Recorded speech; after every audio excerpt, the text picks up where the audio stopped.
listening to Kate of Gaia on Critical Mass Radio.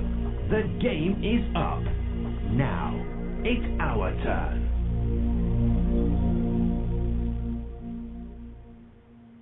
Hey, good evening and welcome to Outside the Box. Yours truly, Kate of Gaia, coming at you live somewhere in this universe. Well, I wouldn't be dead. That's the system. Anyway, yes, thank you all for coming to your table here at criticalmassradio.co.uk. And I got to tell you, that snowball that was so small not that long ago is just a full-blown avalanche now. And more people are really, really, really seeing what's going on, and they're starting to laugh like the rest of us. Anyway, where do I want to go tonight? I'm hoping Bindy's going to jump in here. I'm sure she's got a few stories to share right now. It would appear DMT was just a trick. Anyway, working on an essay right now called Tree of Death, as opposed to the Tree of Life or Tree of Knowledge. I haven't got it finished yet, and I want to take some time on this because as I was writing today, a lot of things were coming up and that need to be explained. And I've talked about many of these things on the air already anyway, but I thought, instead of not writing about it, I'm just going to expand, because one of the things I do when I write is things go fractal very quickly, and what I'm going to do is start expanding on those fractals in writing. It can just get to be a bit laborsome in terms of typing, and I'll tell you that's it can get pretty heady sometimes. So, but what I want to do tonight is I'm going to actually read something I wrote earlier today, and it's more or less what this essay is going to be based around, because I want to get into all of the allegories of this reality. And once you start to see the allegories, then it's just a simple step to find the anagogic reason why. And many of us stop short on this planet at the literal level. Some of us carry it on. You'll find that more in the arts mind people, the creative people, the ones that actually have soul and life, where they actually, yourself included, use allegories and what have you in our day-to-day lives and kind of have an understanding as to what an allegory is. Most people don't even know what an allegory is. It's just a different way of saying the same thing. With a picture, more of a picture attached to it. That's why those that are of the Bioborg meat stick, completely dead consciousness level cannot get past that, because they don't have creativity, they don't have life. That's where we come in. So effectively, what I want to do is share this, and I've already started to use this allegory in the essay. I mean, I could do what I've got right now, but I might. It just depends. Let me just scroll down to the post I did earlier today. Again, this is what I get when I spend a little bit of time just hovering in between the realms as I awaken. So I'm very conscious of awakening out of sleep, so I hold myself there and don't allow myself to get caught up in the sounds or the light, eyes closed, and just stay there in that beautiful neutral zone as long as I possibly can. And this is where all the magic shows up for me anyway, and more so than at night, because at night it's a lot to stay in that waking state if you're tired. So it's much easier coming out of it, especially after having dreams and downloads overnight. But the post I put up this morning read like this: Rome and the whore of Babylon only own the numbers and the paper. The people allow their real things to be owned through claim of legal name, id entity, attaching themselves to the vine or VIN of the deed or dead. Dead can be pronounced both ways. Every tree, living or dead, has a stem, a trunk, and branches of governments and banks. The cyst stem is the flower of death, not life. The legal name makes you a branch of this dead plant, or planned crucifixion, plan T. When you cut the branch, legal name, you cut all things you own from the stem tree. being that name is the only thing that allows this cyst stem to feed from you. This is natural law, just like any other tree. The tree dies when the branches are severed. The name is both, as so below. And that is, I think this will be more along the lines of an allegorical culmination of Babylon is fallen. So it'd be more of the story time for that essay as well, which I'm going to get a lot more anagogic and allegorical with it and explain more and more of these little nuances that I talk about so often. I certainly don't take them for granted, but I also do understand that it's not as easy for others to get it. One, because I talk fast. Two, because I glaze over things too quickly. And that's one of the reasons why I like to write. There's many reasons why I like to write, but I know full well that the times when I'm talking, I say things so quickly, and it's just out of, I won't say habit, but it's just out of knowing that this stuff just rolls off the tip of my tongue.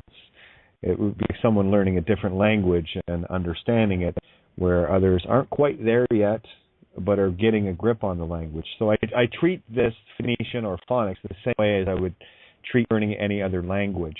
And it really is. It's the same mental process, and you just have to slow down. And the other part of that, too, is, given the level of programming, many of us, I'm 50 in about a month and a half, so I've been on the planet for a while, alongside others that have been on the planet for a while, and that just, that just allows for a lot more programming to interfere, a lot more clutter on the RAM drive that I've learned to clear off. This is why children learn languages so quickly. If you can introduce a 5-year-old to multiple languages, and they'll get it right away because their thinking patterns are wide open. Their RAM drive isn't RAM jam full of shit and garbage, and they're closer to source, the ROAM drive of the right brain. So these things, and of course they haven't had all the poisonings that we've been through in the physical sense of this reality. That's why children learn so much faster, because they're less corrupted, they've had less poisoning, they've had less influence, they're closer to source. That's why I like listening to children, because they know more. So pay attention to little ones. Okay, let me see here.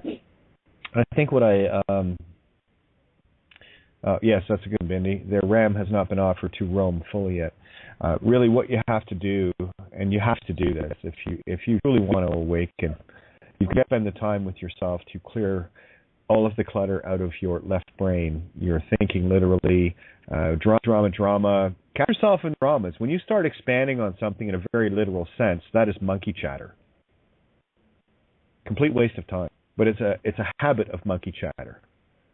Just the facts, ma'am. Just the facts. I don't need to know that on your way to the store you had to fumble in your purse for keys, and then it remind you of something at work, and then did you hear what so and so said? And then it goes off in this tangent, and it takes about an hour and a half to tell a story that would take 2 seconds. I went to get bread at the store,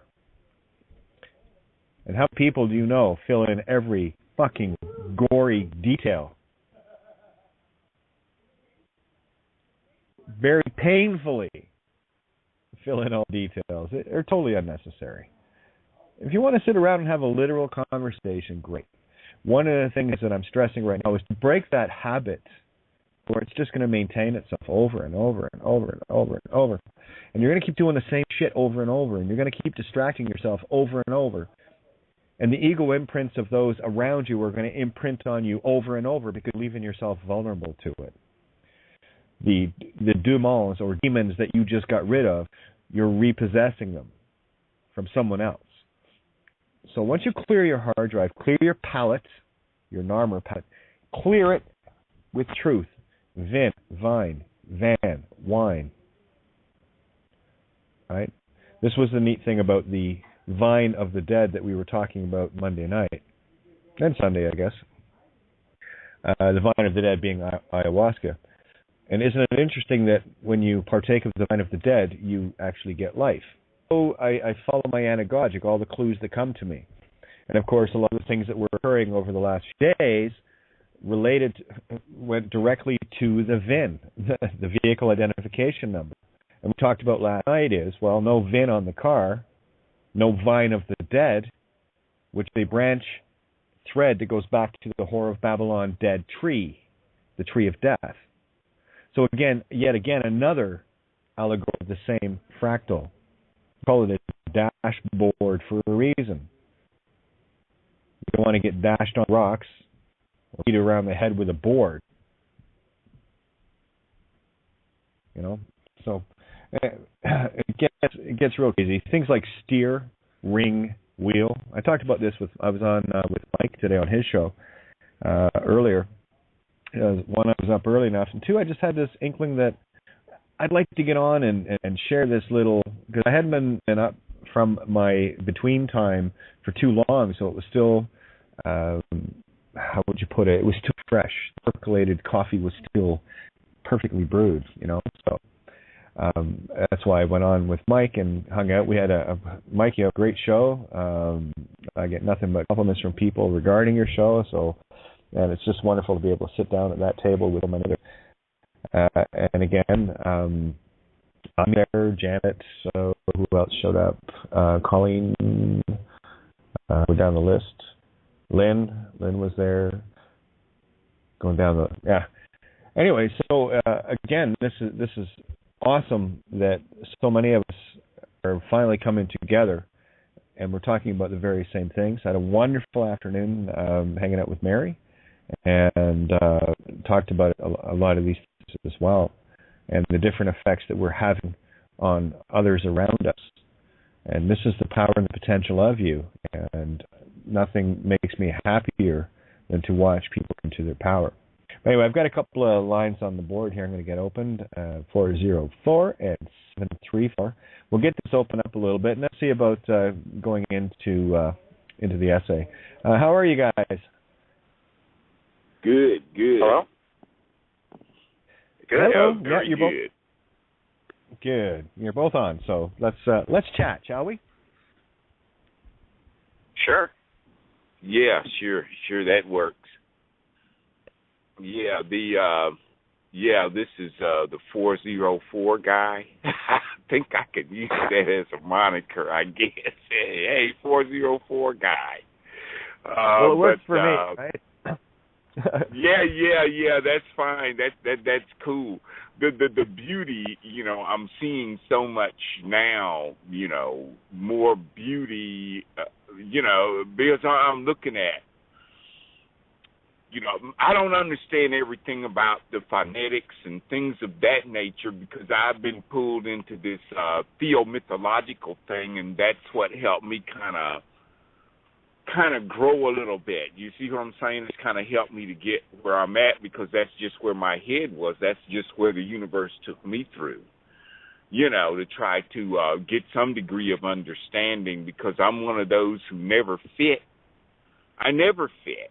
And I've been trying all my life to fit in this stupid box that, I never was supposed to fit there anyway. I mean, trying to squeeze myself into something and wondering why nothing ever worked, for me. And I've always been one of those who have, just my life has been like involved in the thing of, this system doesn't work for you. It's not work for you. It's not work for you in your history through slavery, all this stuff. Now you're here and you have these passions within you, and the way to express it, the way to understand it, the way to, man, please. I mean, I just wish everybody could kind of get a good taste of this, and I'm wanting to be able to express it as best I possibly can, because I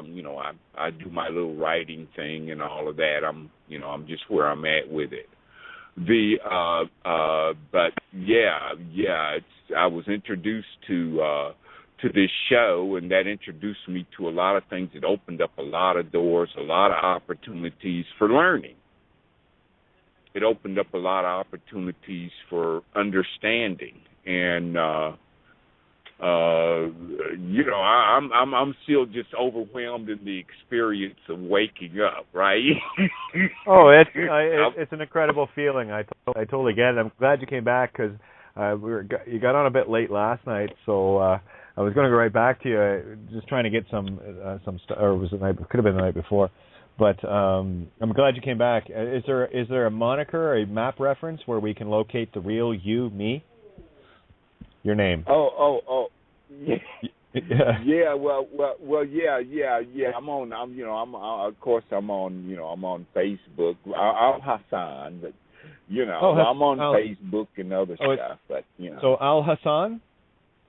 Yeah, Hassan. Okay, no, Hassan works. Yeah, absolutely. No, it's just a lot better than, hey, 404, how's it going? No, it's Hassan will find you. That's all I need to know, right? All good. It's all good. As I'm learning about, the language. I've known there's been screw ups in the language the whole time, and what I've been doing is living by screwed up definitions. And I've been living my life by these screwed up definitions, defining myself by ways that really didn't define me. I mean, later for Webster, I had to get to a point, for me, I had to get to a point of, okay, redefine that because it's not working for you. I had to redefine love because that mess wasn't working for me. Bye-bye, Michael Jackson, with love, okay? But my love and your love don't match. The radio station love, the TV love, all that stuff didn't match. I said, well, I'm human just like everybody else. I mean, this ain't matching for me. I had to redefine life. I had to redefine everything. I had to redefine good, redefine evil, redefine. So when I heard you working with the phonetics, and it just clicked. I said, well, it is in the language. I haven't been that far off. It is in the language. It's a misunderstanding, and all of us are duped. Oh, yeah, we all know this. What's happening right now is we're all becoming aware of it at different levels of awareness, but this is something that you've always known. Everyone at this table knows this. This is one of the reasons why we work this way through, and it had to be about knowing, because that's what gnosis is, right? And okay. I can't begin to stress enough the importance of slowing down, because one of the lines in the essay that I have, or one of the concepts, is something like this: we are using words that were created by another with a meaning that was attached to that sound. And we're using dictionaries based on someone else's interpretation of that sound. So what is the spell that's contained within it? So this is why, Lord. Yeah, we're using somebody. What do you expect to create? Your reality, or somebody else is using their sound? So once you break this spell, this concept of, wait a minute, that's not my free will choice to have my reality defined for me. So that's where the Phoenicians, the of Phoenicians, you can translate them into anything you want, because there are a myriad of different definitions depending on which language you go to. Because one sound means something in one language, means something different in another. It's like key, right, in English can mean somewhere where you park a boat, or something you open a door with, and in French it means who. Yeah, it's slightly different, So, and don't stop there. Because key in Greek is the letter X, okay, which is the Roman numeral 10, which is the binary 10, or the Io, which is the ancient goddess of the void, the dark. And it keeps going on and on from there. Chi, or ki in Mandarin or Cantonese, I'm not sure which one, I'm sure both probably, means life. So in that one sound, ki, we've crossed how many gauntlets? It's like the sound say. Well, that's something that you would utter out of your face in going to say something, where in Latin it means himself, herself, itself, which is pure creation. And isn't it funny that the word say actually creates a reality from a torus field called a throat, a throw it. Throat, throw it, get it? Throw at? Well, look at the phonetics. Throw at. It's right there. T-H-R-O, throw, A-T, at. So slow down, people. Don't just assume the throat. Because here's what you do once you get this, is now you can go anagogic on it. And when you get anagogic, which means you've found a hidden meaning in it, you can now change the entire intention within that word and make it yours as per your intent in that sound. Yeah. So we're not trapped into the spells anymore. And that for me is a critical aha moment that people need to get. So not to change off here, I just want to let others know they're in. I've got 734-757, which I think is Fabian, and Randy as well. So am I here? Am I on? Yeah. Who's I am here? Oh, yeah. I'm a recovering nameaholic as well. But my reference point would be my reference point is Jason. I'm like right outside of the suburbs of Detroit. Nice. But I resonate with this table so much, and the journey coming to this table and finding you guys, and words can't even express. It's that mind blowing. Yeah, and did you know you're like 3 hours away from me? Yeah, same time zone. That's awesome. I don't have a passport. Oh, that's okay. Don't worry, the borders are coming down anyway. You won't need it. Yeah. I could say so much right now, but I really wanted to just share one specific story that really set me off and said, I have to come to the table, because I listen to the YouTube, as soon as it comes out on YouTube, I'm listening to it while I'm at work. And, but there's just what happened last couple of days ago was just resonating with right what you guys were talking about, and it was to do with the name. And my wife, she listens to what I say, but she thinks I'm kind of half-cocked, she don't understand. She's kind of still bought into the material stuff, and, I love her, she's coming around. She knows. But anyway, she was on her way home from work, and she didn't even have her license on. She forgot her license. It was in my Jeep, and she was on her way home from work, and, sorry. So she gets pulled over, and she's not sure why. She pulls off to the side of the freeway. A state cop pulls her over. He says, you got an ID, first thing he asks is ID, license. And she says, no, I don't have the license. I forgot it, I don't have it. And so then he says, he's like, well, what's your name? And she's like, well, what did I do wrong? And he's like, well, you don't have your lights aren't on. She's like, well, it's daylight. My lights don't need to be on yet. There's no street lights are not on or nothing. I didn't do nothing wrong. And he's like, oh, well, okay, well, what's your name? And she's like, well, I didn't, can I go? I didn't do nothing wrong. I'm not telling you my name. And he let her go. He looked at her with some weird, like, half-cocked grin, like he knew, and then he kind of just, like, left, and he let her go. And she was so mind-blown. She didn't know what to do. She didn't know what to do. She's like, oh, my God, I thought you were crazy, and you're freaking, what you're talking about, I am the witness and this and that, and look what happened. Like, do you want to, she's still kind of in shock. Do you want to know what the energy I just put out regarding the name? Anyone that here's I'm going to share a concept with you, see if it resonates. This is something that when I get an aha moment that blankets the entire universe. Oh, this girl, she casts a spells, and I'll tell you what the spell is.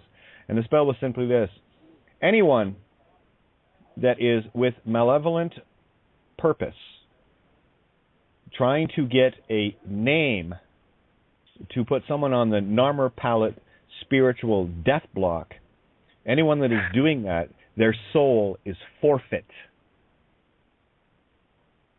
I'm not playing softball anymore. You want to play this game? You're going to play hardball with the rest of us. Fine. I have no problem with somebody that wants to go out of their way to be malevolent, if that's your choice, but it's only going to cost you your soul now, because here's the balance out on it. If someone is doing that to another living soul with the attempt to kill them dead with the legal fiction, that is the killing of their spirit. Well, what's good for the goose is good for the gander. So here it is, boys and girls. You go out looking to make a claim on someone else's soul by killing them, it's going to cost you yours. And those with the benevolent intent and the full understanding, you're all good. Kate, another funny story, because there's so many things that I resonate with that I could just go off and share with, but one thing in particular to the name was kind of funny. Like how you say we always we've always known this stuff, but we were never, we were never connected to each other to know that other people knew what we knew, And like the first time my first interaction with police, I was in 5th or 6th grade, I can't remember, but it was Devil's Night, and me and my buddies, we were walking. It just got dark. We were cutting through an elementary school field, and all of a sudden these lights turn on and some like monster truck starts chasing us. And so we start running, and we ended up being the janitors, and they thought we were going to try to do something to their building or, whatever. And so all my buddies ended up escaping, and I got caught. And but they wanted my name. First thing they said, they wanted my name. And in my eyes, we were just walking across the field, and we weren't doing nothing. So I stood my ground, and I was like, tell me what I did wrong. And they, I was a kid. They were, authority, whatever, so they just kept drilling me, and bullies. And I was scared, but what's that? Yeah, just bullies. That's what grown-up kids do. No, but they tried to get my name, and I was like, well, what did I do wrong? Like, they wanted to arrest me, and I didn't know why. And I'm like, what did I do wrong? I didn't do nothing wrong. I'm not telling you my name, Go eat some donuts, go. And I called them a bunch of names. And then finally, though, it really clicked with me when you brought this whole nameaholic and the whole just really connecting with the name, like they weren't able to take me. But once I told them, I gave them a fake name, and once I told them that name, that's when they put me in. But the funny thing is, I told them my name was Billy Blowjob. But anyway, I ended up getting out of it. But I love it. It was funny. My friends came to testify with me because they tried to charge me with breaking and entering. I said, go take the fingerprints. I'm not anywhere on that building, so go right ahead. And so they brought us all. They came as witnesses. My friends.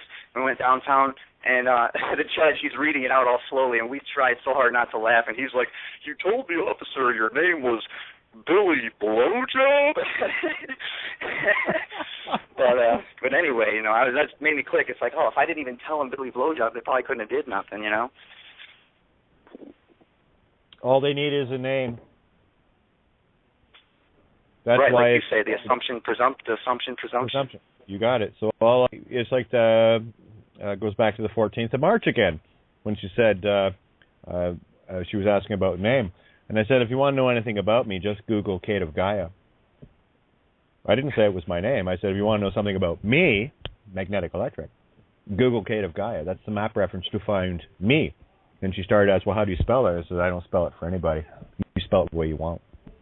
Eventually, an armor palette closed up, and that's when she walked off. But I think it was just before, when she closed the book, I said, don't be thinking I'm one of those free man, sovereign citizen, gimme types. I'm Phoenician. I heard that video like a day or two later, and it was like, it really, like, it struck me like, oh my gosh, like that was awesome. That was good stuff. It was fun. A little unnerving at the time, but then again, that's what it feels like when you're all by yourself and a prime target for the system, Hey, a quick allegory, like around my neighborhood, there's a main freeway, 96, and it's like a main freeway I've always grew up around, and it's funny that it's 96, the yang and the yin. And right now it's closed down for 9 months, right? Like 9 months conception, right? So it's closed down for 9 months, and it's a 7-mile strip, right? There's that 7, and like these things are just funny to me. And like I grew up around this road, Ford Road, right? Ford, that's like a passageway, right? But another name for Ford Road, like how they do the technical terms, it's M153. So there's the Christ consciousness, and then there's the 153 degrees in the Vesica Pisces. Like I'm like right in the freaking eye, And again, that's consciousness, because there was 153 fish that were caught on the right side of the boat once they cast their net to the right. I don't know about you, but it's a Bible story. Bill Donahue, he covers that particular. Right. No, you've shown me Bill Donahue, and that's been a blessing in itself. Pretty cool cat, eh? Oh yeah. Yeah, there's and then there were 3, Savan, Bill, and me. The list's getting shorter, boys and girls. I tell you, that's the only list I've got left. It's the only one that I know that works. It works for me anyway. Yeah, I ended up hearing you through Santos. Yeah, Santos. Again, I don't know what he's doing. I haven't heard anything from him. And if he wants to play the legal nonsense, silly game, that's okay. He can do that. It's so 3 years ago what he's talking about right now, and it's so away from. That's why I'm questioning. Where's the real Santa Bonacci? What have you done with him? And again, this is, to me, it's just a game. I'm not going to get caught up in any of the personals or the personalities of it. I'm simply going to barrel through for the truth, and bullshit be damned. Any bullshit, and I don't care if it's related to me, blood or friend or whatever. I don't care. If I smell bullshit, I'm going to call it out. And I'm going to call it out in all of its forms, because for me to do otherwise would be to stand in a lie. Can't do that anymore. Sorry, we're way too close, you know. Boy, the lines are lighting up tonight, Jason.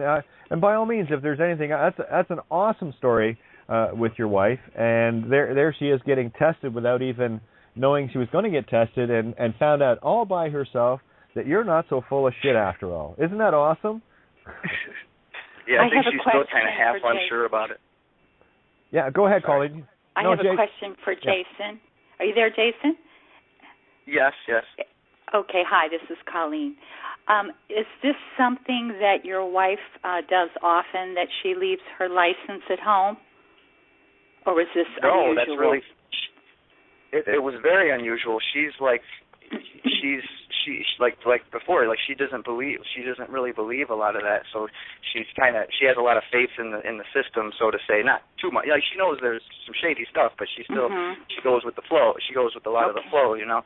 Right. But yeah, it was like a one-day thing, and it was in my truck. I actually looked at it. I'm like, oh, she forgot her license today. What the heck?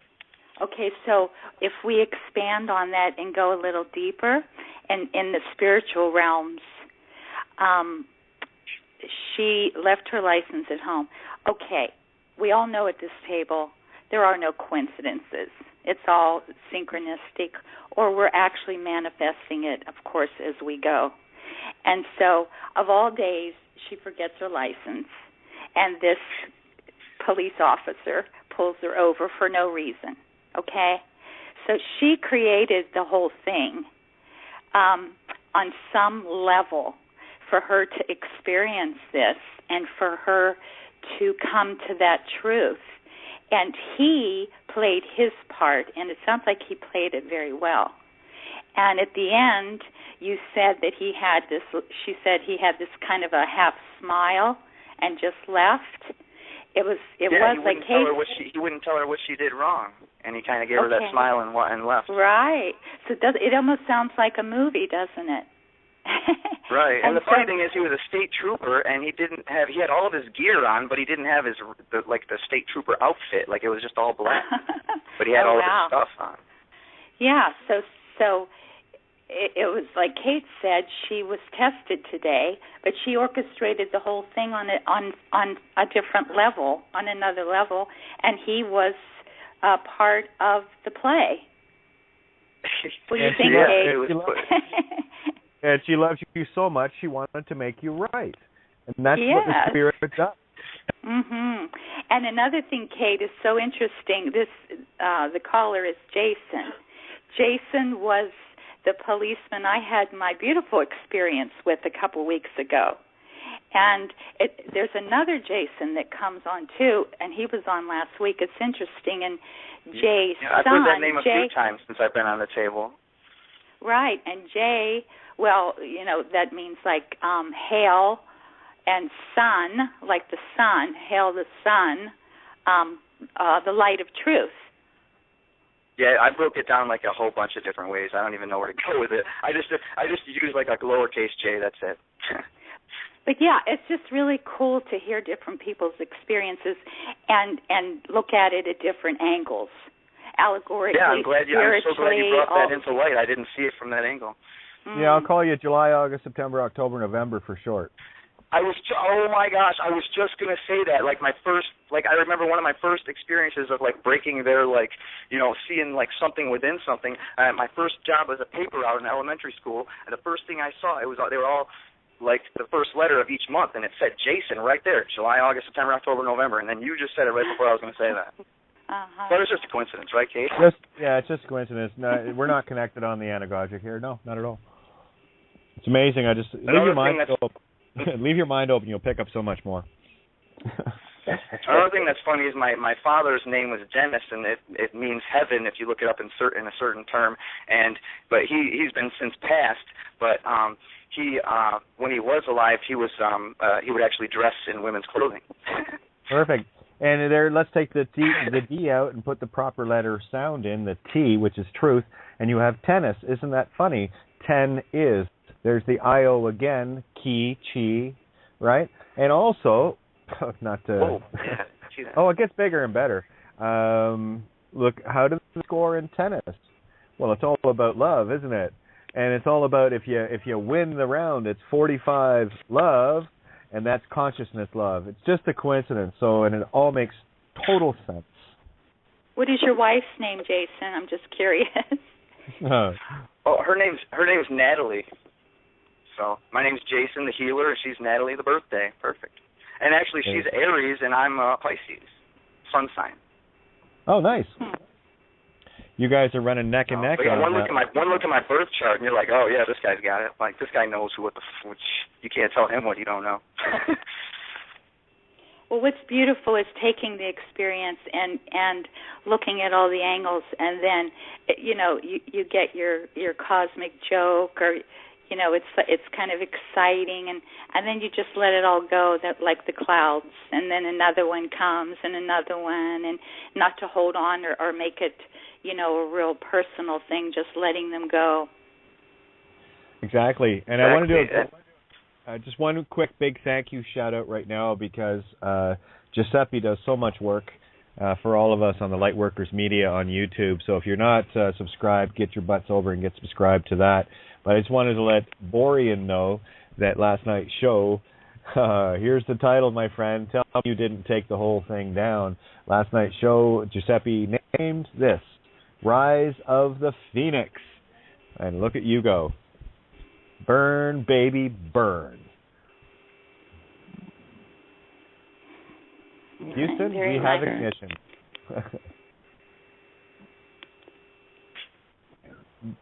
Anybody? Like, hello? I just wanted to share that. That was so cool. Yeah. Just jumped right on my page here. Bueller? Bueller? Anyone? Bueller. Hello. Bunch of Phoenixes. Good evening. Hey. Okay, hey, Bendy. Hang on, guys. Just a sec. How much do you want to share right now to let people know? I'll just go full throttle, girl. Let them have it. Okay. Does she do it any other way? Bendy right now, hang on, get in the mood, guys, the groove. Bendy right now is on a little journey, a little magic tea, and she texted me earlier to say she was going to make sure that she did it in time to make sure that she could be peeing during the show. So we have an anagogic princess at the table. Evening all. Beautiful. I'm still trying to ground myself enough to formulate sentences, so just give me a bit. I'll join in a while. So. Well, the table's open, Bendy. I'm so happy you got here, especially bringing what you're bringing. That's I'm actually getting the jag. I can feel it in my lips. So stay the course. This is awesome. If we're talking, Bendy, and you want to come in, if you feel like that you're peaking and you want to share, just break in. Sure, I will. Don't worry. My body and my head are not connected properly yet. I'm getting there. Mm-hmm. So as soon as that kicks in, you'll notice. I love it. I can feel your energy. That's totally awesome. Kate, when you were talking on the earlier show about the Vine of the Dead? About the tree and the vine and the dead branch, and I didn't get on, as you noticed, but I was on there. But you came on and you started talking about the tree, and I had a book open reading about tree medicine. And my thought was the same thing that can kill you, like you said, the branch, with the name, it's the branch is dead. but the tree is still alive. If you cut off that branch, you cut off that name that's killing you, that's cutting off your energy source. The tree itself is still much alive. And I was thinking that also with, this is a word or a title that so many people now know because of the movies, because of so much discussion about it. And I personally really am aware of not saying it. And the reason being, it's kind of the same thing. I'll tell you what the word is in a minute. It's kind of the same thing where it can free you, but at the same time it can smother you. And I don't know, I think there's a word for that. I don't know the name of it. Something that can free you and wake you up, but can also be your trap. Well, yeah, that's called, well, that is a singularity where up is down, down is up. It is a your Achilles heel. Yeah, Achilles heel, H-E-E-L or H-E-A-L, right? So what is the intent behind it? Yes. Okay, what's the word? The word is the matrix. Because when people say that all the time now, it's putting their energy into a trap. Oh, we're in the matrix. You know, we got to get out of the matrix. At the same, when I broke it down, and you may have already done this, Kate. You know, you have so many writings and documents that I've read, so you may have already broken this down. But so matrix, I broke it down. Ma, the divine feminine, the mother, and tricks into tri, the sacred Trinity. 3. Keep going. And K, tri, and K, trick. K is the spirit breath. K or the K is the personified spirit. Ka. Yes. Okay. And then S. Yeah, divine feminine, and of course the C, the note of unconditional love. And if you just went with the X on the regular X with it, it sums it all up in the Trinity, the key, which is Goddess, Io, all of creation itself. So you see how it works in phonics and spelling? It means the same thing, and you nailed it. That's the mother tricks and the father tricks. For some new tricks, remember, K-N-E-W tricks, right? Yes, yeah. But I was thinking instead of matrix, that word that means to be trapped in the web of the program, but Ma, the divine feminine, and the tri and the tricks is a way to get out. Well, again, yes, and this is what happens when we just for a word into its singularity to neutralize it, and it's done for all. So it doesn't matter what anybody says, because the intention of the dominant consciousness, which is this table, the most awake, are the ones of the dominant frequency. So it's now overruled. And I know Bindi was trying to jump in there, so I'm going to let her. That is just a wordplay. Matrix, mater, X. Are you a mater and sign on the X or not? So if what you sound out, you bring about. I basically understood what Colleen was trying to say. Yeah. Yes. If you sound it out, you bring it about. By saying, we're trapped in a matrix, you are then trapped because you just said it. In someone else's version of what a matrix is instead of your own. So that's why it's so critically important to define your own reality. That's your doing. And that's why not speaking just as powerful as speaking, because if you say something, you bring it about. If you don't say it, you don't bring it about. So beware of your speech. And you can see that when you're when you're on the membrane of both sides, when you're walking on that neutral. Yeah. And now you know why monkey chatter, literal nonsense, when it gets carried over and carried on here, why it drives me so crazy, because I know it is being created. Chaos. Stop creating chaos. Please. And And getting deeper into that, which you don't want. Yep. Yeah. Go ahead, Bindi. Are you feeling integrated now? Yeah. I'm here. Yeah. Can you share anything? Sure. No, it's a very strange experience. Strange. It's always a new experience, but this one's very grounded and very visceral. It's I can feel where I am in a very visceral way instead of seeing fractals and all that. I went through that stage, and I'm done with that very fast because that's basically where I am anyway. And most of these chemicals bring to you or accentuate that which haven't integrated yet, and so there's not a lot left. The effect is very slight. I'm in a very peaceful center where I can basically look at all angles without being affected by them or trying to affect them both ways. So it's it's very comfortable, very calm. It's more centered than I've been for a long time. So it took a while for my body and my head to catch up because my mind was looking for something else. Was looking for an experience I'd already had with these psychotropics.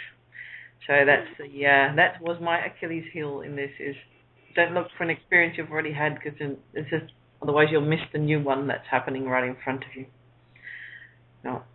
And this is very centered, very in between universes, in between worlds, in between in and out, in between breathing in and out. It's very I would.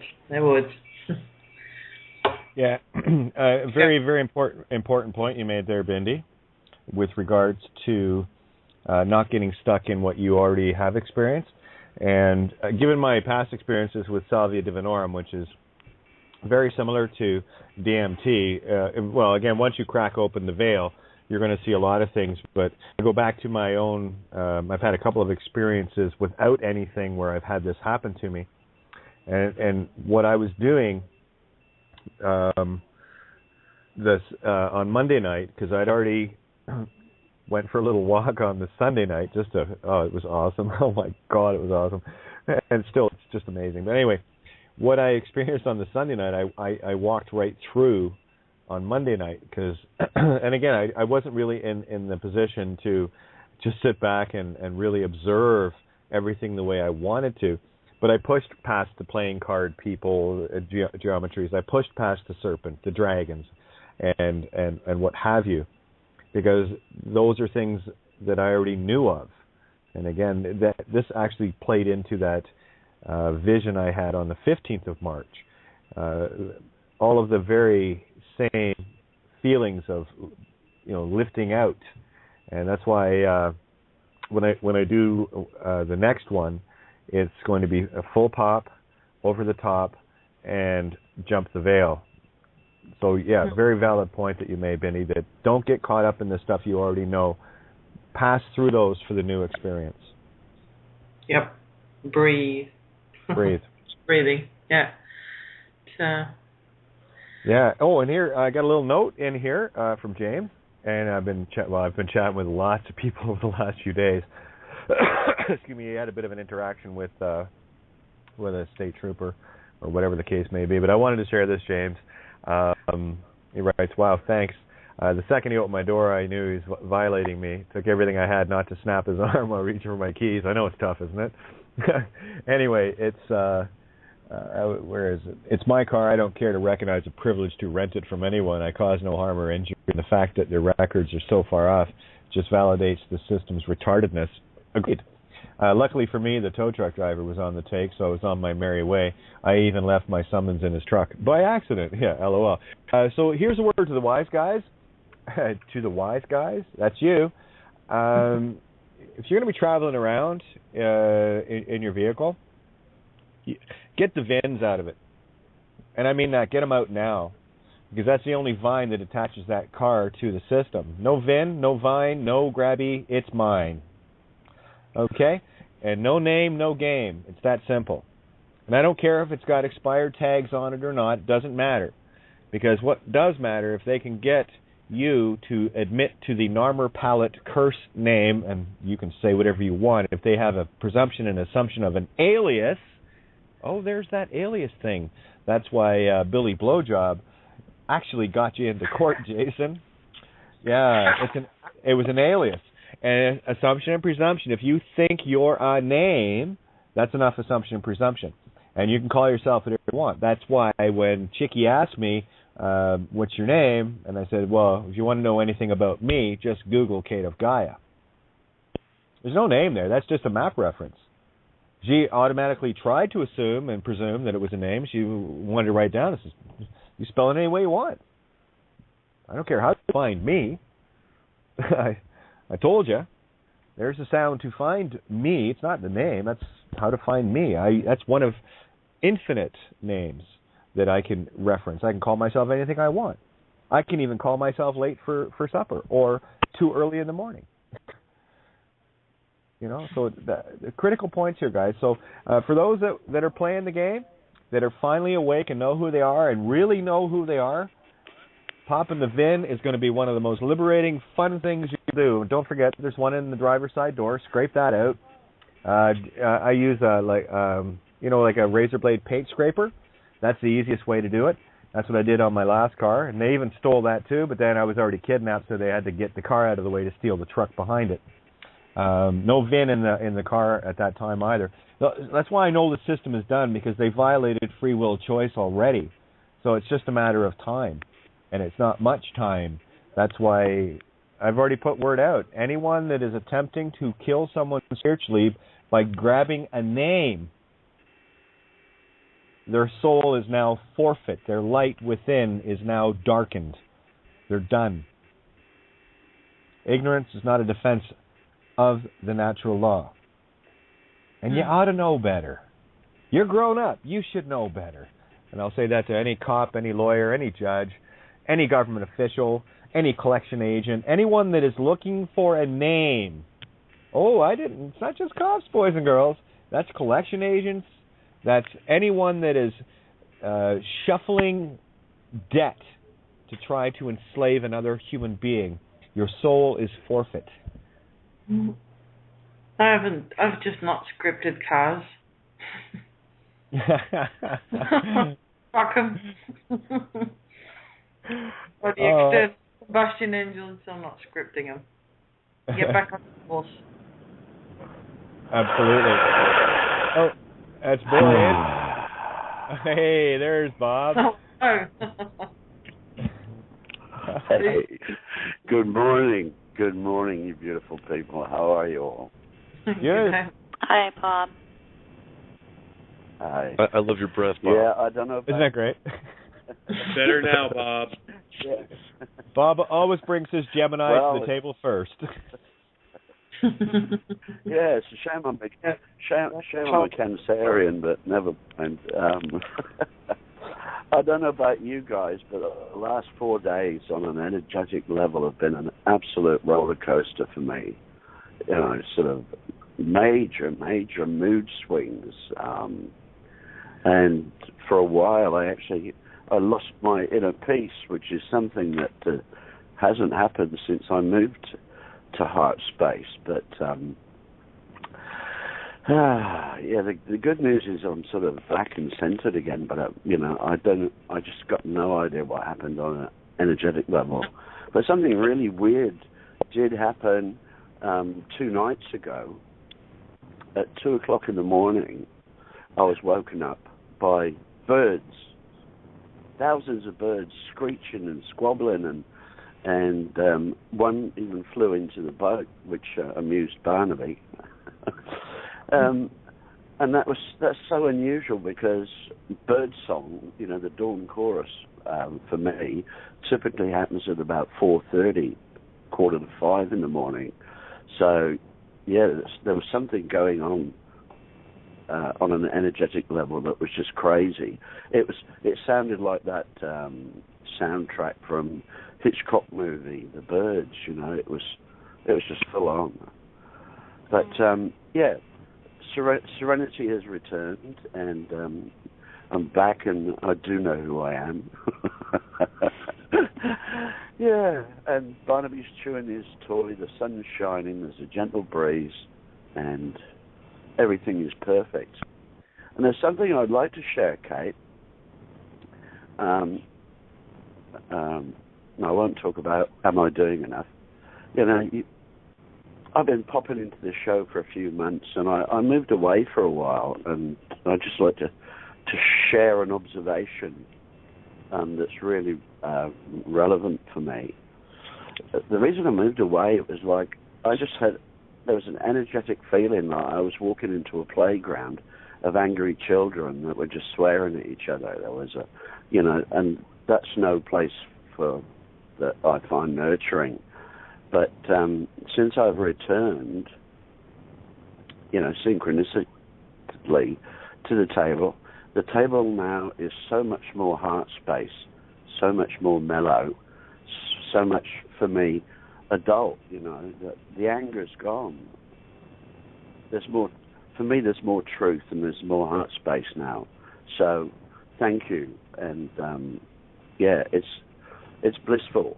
If it changes, I'll move away. It won't, Bob. I'm going to tell you. I have to tell you, because what I feel has been happening for the last while is the last dirty energy had to show up to the table to get wiped out, and this is exactly where I prefer to be. I'm a musician, Bob. You know what it's like. You're a singer-songwriter.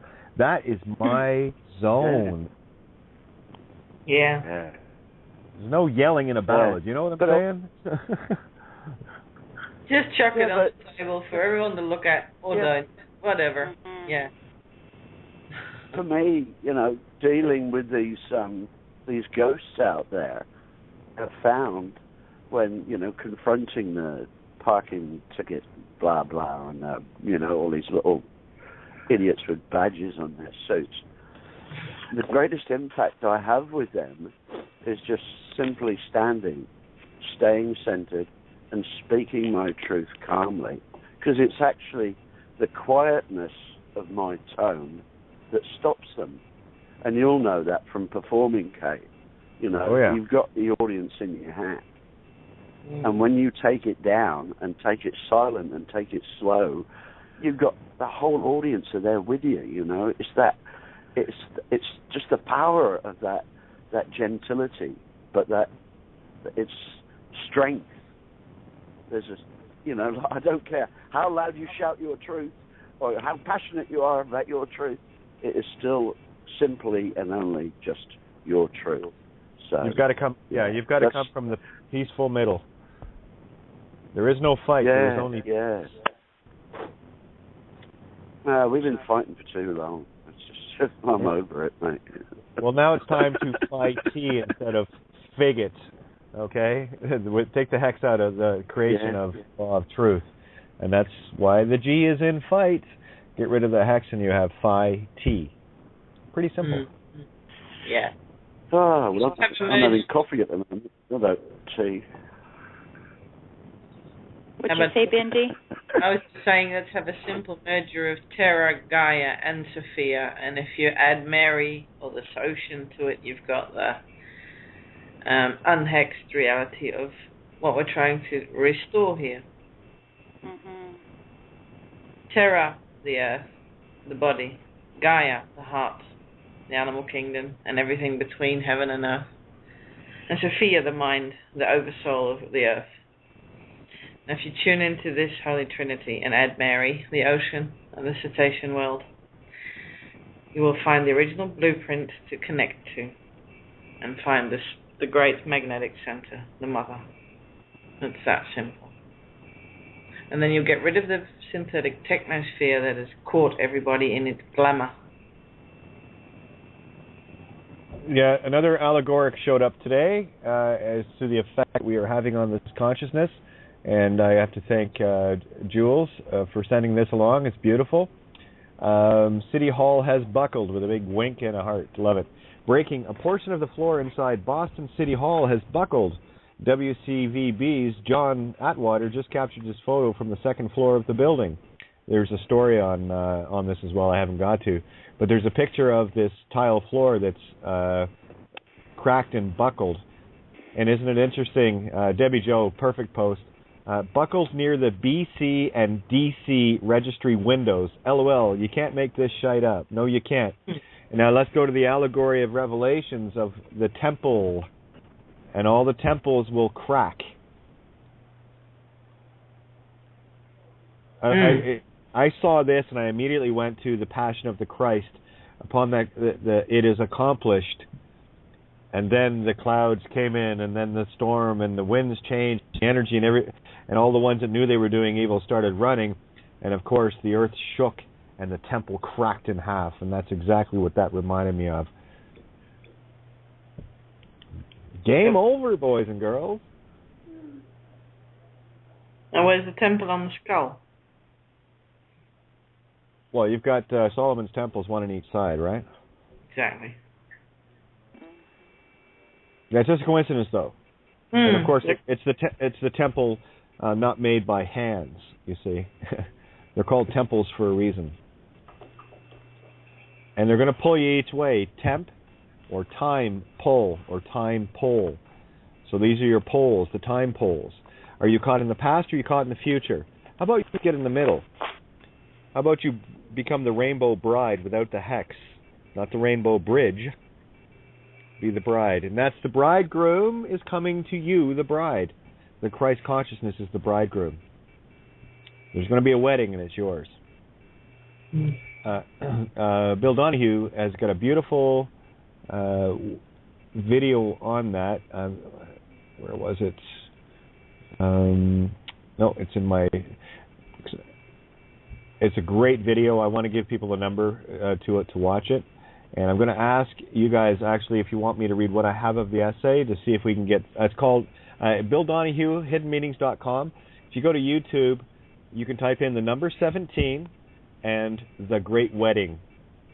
And that'll bring that video up. And that's exactly what we're experiencing right now. That one he put out not that long ago.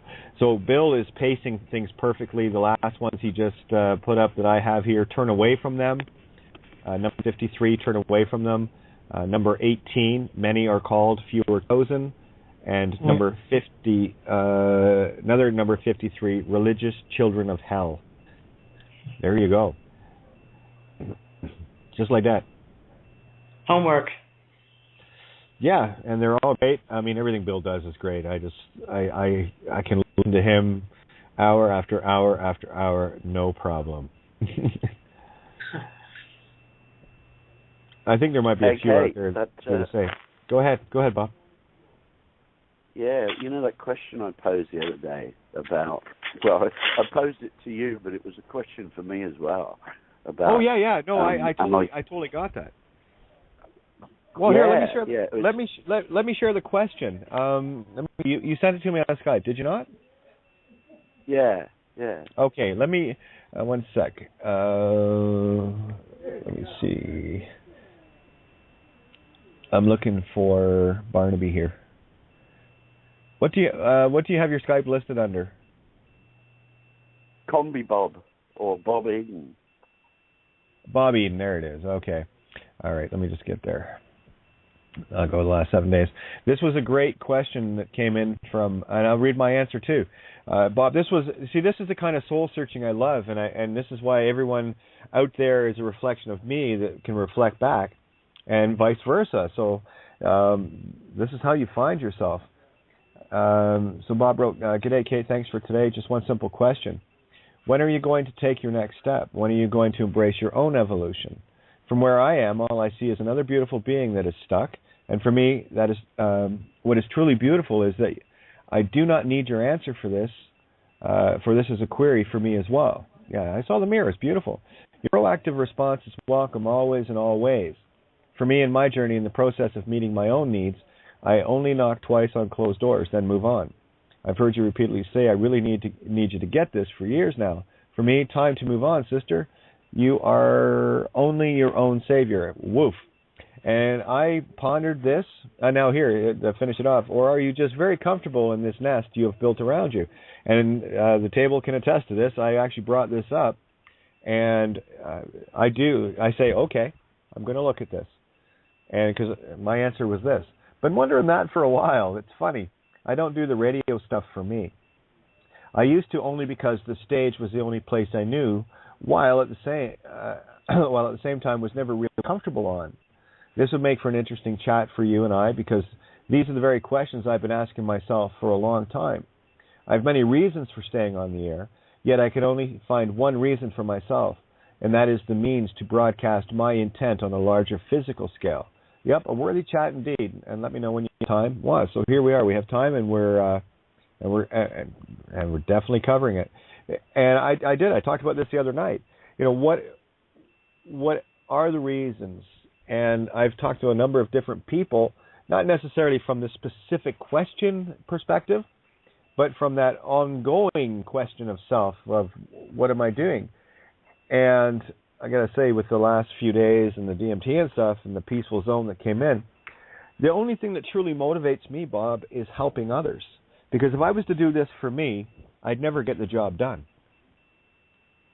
And that's a fact. That's been a fact my whole life. Yeah.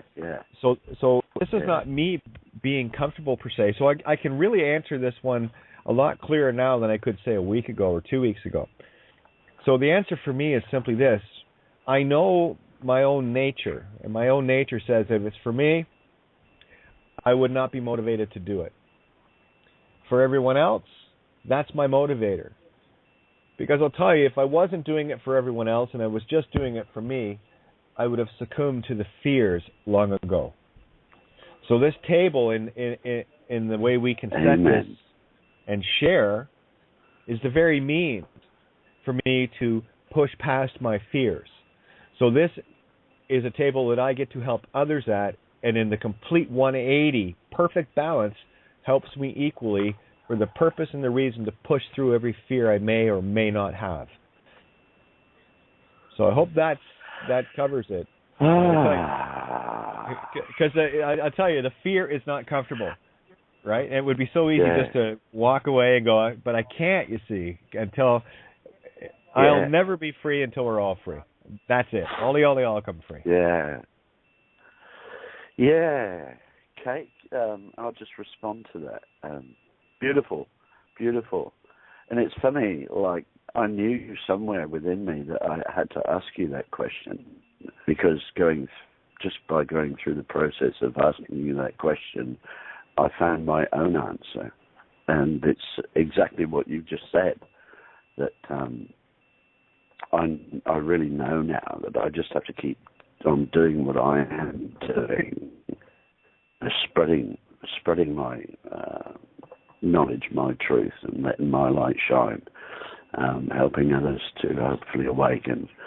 So just looking back over the whole process of this question is a beautiful experience, and I totally resonate with your response, Kate. Really do, darling. Really do. It's beautiful. And for me, that it's also like that little phrase, what's the next step? There is no next step. It's you just keep moving. Yeah, that's it. Yeah, and so I thank the process and my noticing for just actually getting me to that place of realization. So it's beautiful. It's got tears in my eyes, Kate. Yeah, bloody like magical, I said, darling. I could never do it for me. I could never do it for me. I know that. But it's just like it's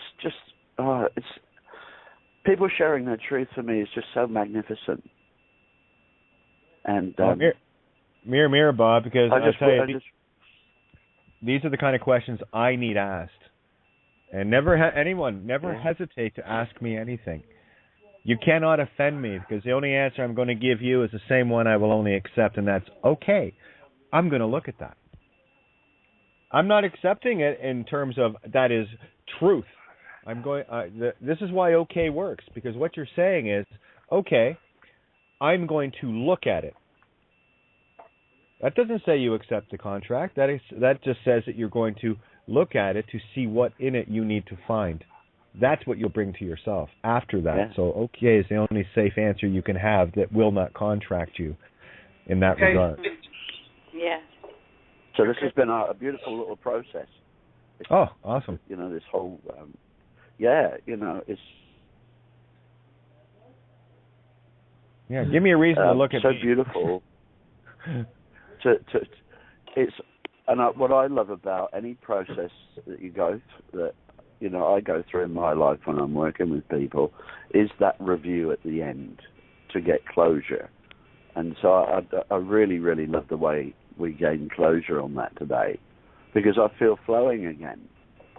I don't feel stuck anymore. I'm back in the flowing, growing, knowing. Beautiful, beautiful. Okay, I'll shut up now. It's all good. We'll get back to the songwriters yet.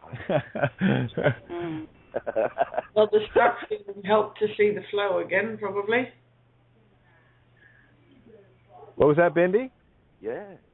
Becoming stuck gave you the contrast to see the flow and feel the flow more again. Mhm. That is so true. Why it was stuck. It was just had to be stuck to feel the flow again. Yes. And what happened at the different times at the table. And it really felt like, to me, kind of an energetic shift that needed to happen. And there has been a different energy. Actually, I felt a real shift the night that Kate was on air and the police came. There was a big shift that happened that night also, an energetic shift. Yeah, well, have a look what's happening above. I mean, the eclipses, the solar and the lunar. I mean, the ground cross, the whole. It's non-stop bombardment of compressed change and shift. It's not just every so many years. It's now every so many hours there's a new shift. Mm-hmm. It's rapidly. Every moment. Here's a point to ponder. I'll ask everyone to think about this for a second. That night, that Friday night, it wasn't just me and what I had in my physical reality that was on the line. Everything I have ever talked about, ever shared, ever wrote, ever ranted about, everything in my reality was on the line that night. Yes. It was. That's where I was sitting. That's what that night was. What the heck happened? What's that? For those of us listeners that don't know. Well, again, everything I've been saying was absolute fact, and the cops ran along with their tow truck. They couldn't even take the plates off the car because they can't enter the reality with no name. There's no vampires allowed in the house. No one touches my shit, and none of them did. I even had my window all the way down to make sure. There you go. Full access, yeah. But I know you can't reach in because you don't have permission. You don't have a contract. You don't have consent. And don't let these tricky little bastards fool you. If they can get you to do something, to do anything, well, just come out here and have a look. That's the end. Sorry, I'm my own authority. I'll do what I want to do. So this is where silence is golden, and you stand your fucking ground. You do not move for anyone or anything. Yeah, I remember now. Okay, you replayed that on Saturday night, last Saturday, I think, too. It was Battle on His Fallen was played, but I should probably replay that show one of these nights just to let people hear it. I did. But you were on there, Brandon. I thought you were there that night. I don't remember the cops showing up to anybody's house or anything like that. You would remember then if you were on. Yeah. For those new listening, what I was doing was broadcasting a show, sitting all by myself in a parking lot out in the middle of nowhere, a little coffee shop, and parked all by myself. Everything in my universe is packed in my car, and I'm doing the show from the car, and the Ontario provincials, the ones that are ignorant, that's what provincial means, by the way, showed up, and first a marked car, then two guys, Goonies, out of an unmarked car, and anyway, it was done live on the air. If you want to hear what happened, it's all there. And I remember when the tow truck came flying up the road, and I even said, "Oh, a tow truck," and then he pulled in the parking lot, turned around, and drove straight back out. And that's what it was at that time. I noticed the cops were gone too. Everybody was gone. I didn't even know they were gone. I was just doing the show. But everything I talked about that up to that point, every minute of every show, of every letter, of every essay, of everything I've ever done was on the line that night. Yes, yeah. And that's what I was just going to say, Kate, that of course there had to have been an energetic shift that night because of what you just said. Well, everything was on the line. Until you brought it up tonight. There really wasn't. I was going to say, until you brought it up tonight, I really didn't have a look at the scope of it until now.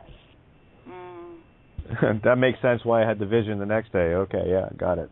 Whoa, yeah. Everything was on the line, so everything was shown the next day, so it was pretty cool. You want to say anything about that vision, Kate? Oh, yeah, I can. I mean, you shared a little bit of it. Has it more been revealed since then, like different layers of it? No, it was, again, it's very difficult to try to convey the things that I was experiencing, the different passageways and the really cool, people stepping into, the concession stand things of ketchup.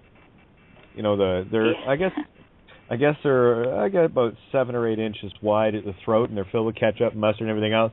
That was one of the means to get down to the next level. You just stepped into the ketchup and you went through it, right? And then, of course, I'm looking at it going, oh, okay. And then I noticed another, like a step on the floor, and I said, well, if you don't want to go there, you just use that elevator, right? So what was really cool about it, as soon as I stepped on it, it started lowering down. And as I was going down, there was like these, the same step above, like a zipper, two sides of the step closing above me. Like just as I was, Get Smart, the doors closing behind them. That was exactly what it felt like. And I came out the other, at the bottom going, this place is awesome. But there were so many really cool things going through the quote warehouse, cornucopia, and they're throwing all these new things around. And then of course, oh yeah, don't worry, your new car we're going to get for you is here, and don't worry about Sue, and we're keeping an eye on all of those, and all of these beautiful confirmations. I got to tell you, the most profound thing though was actually just leaving this reality, stepping through that veil. It was like the shimmering of, imagine your ceiling is the Stargate, okay? You see just like in the show, and it's a shimmering, beautiful, glorious, glistening mirror, and get the visual of Salvador Dali's Christ painting, and that's exactly how I was rising up through this. And as soon as I got through this veil, oh my God, it was awesome. It was like this crazy bright, like the outside. As soon as I got outside of the if you want to call them buildings or whatever, it was astonishing. The green hills, and there was other groups there, and it was just crazy. And the people that I met on the other side, I knew them all, but for me to tell you who they are, I couldn't tell you. But we all gathered around and said, yeah, we're doing great. But when I came through this veil, I heard this glorious, like, the most awesome black girl chorus. You know the one. There's no topping a chorus of black women. There is, I'm sorry, vocally there is nothing touches it, not in my reality anyway. And it was just this beautiful singing, and like some game show host said, "You are chosen," and it was like, okay. And then I went down this like chute or slide or something into this room, and it's like it was white, and it was, if you can imagine, like cooler doors that have the plastic verticals. You know how you step through those doors? They're about 1.5 inches wide. And I'm sitting there, I'm going, okay, what's going on, right? And it was like it was more real when I'm sitting here.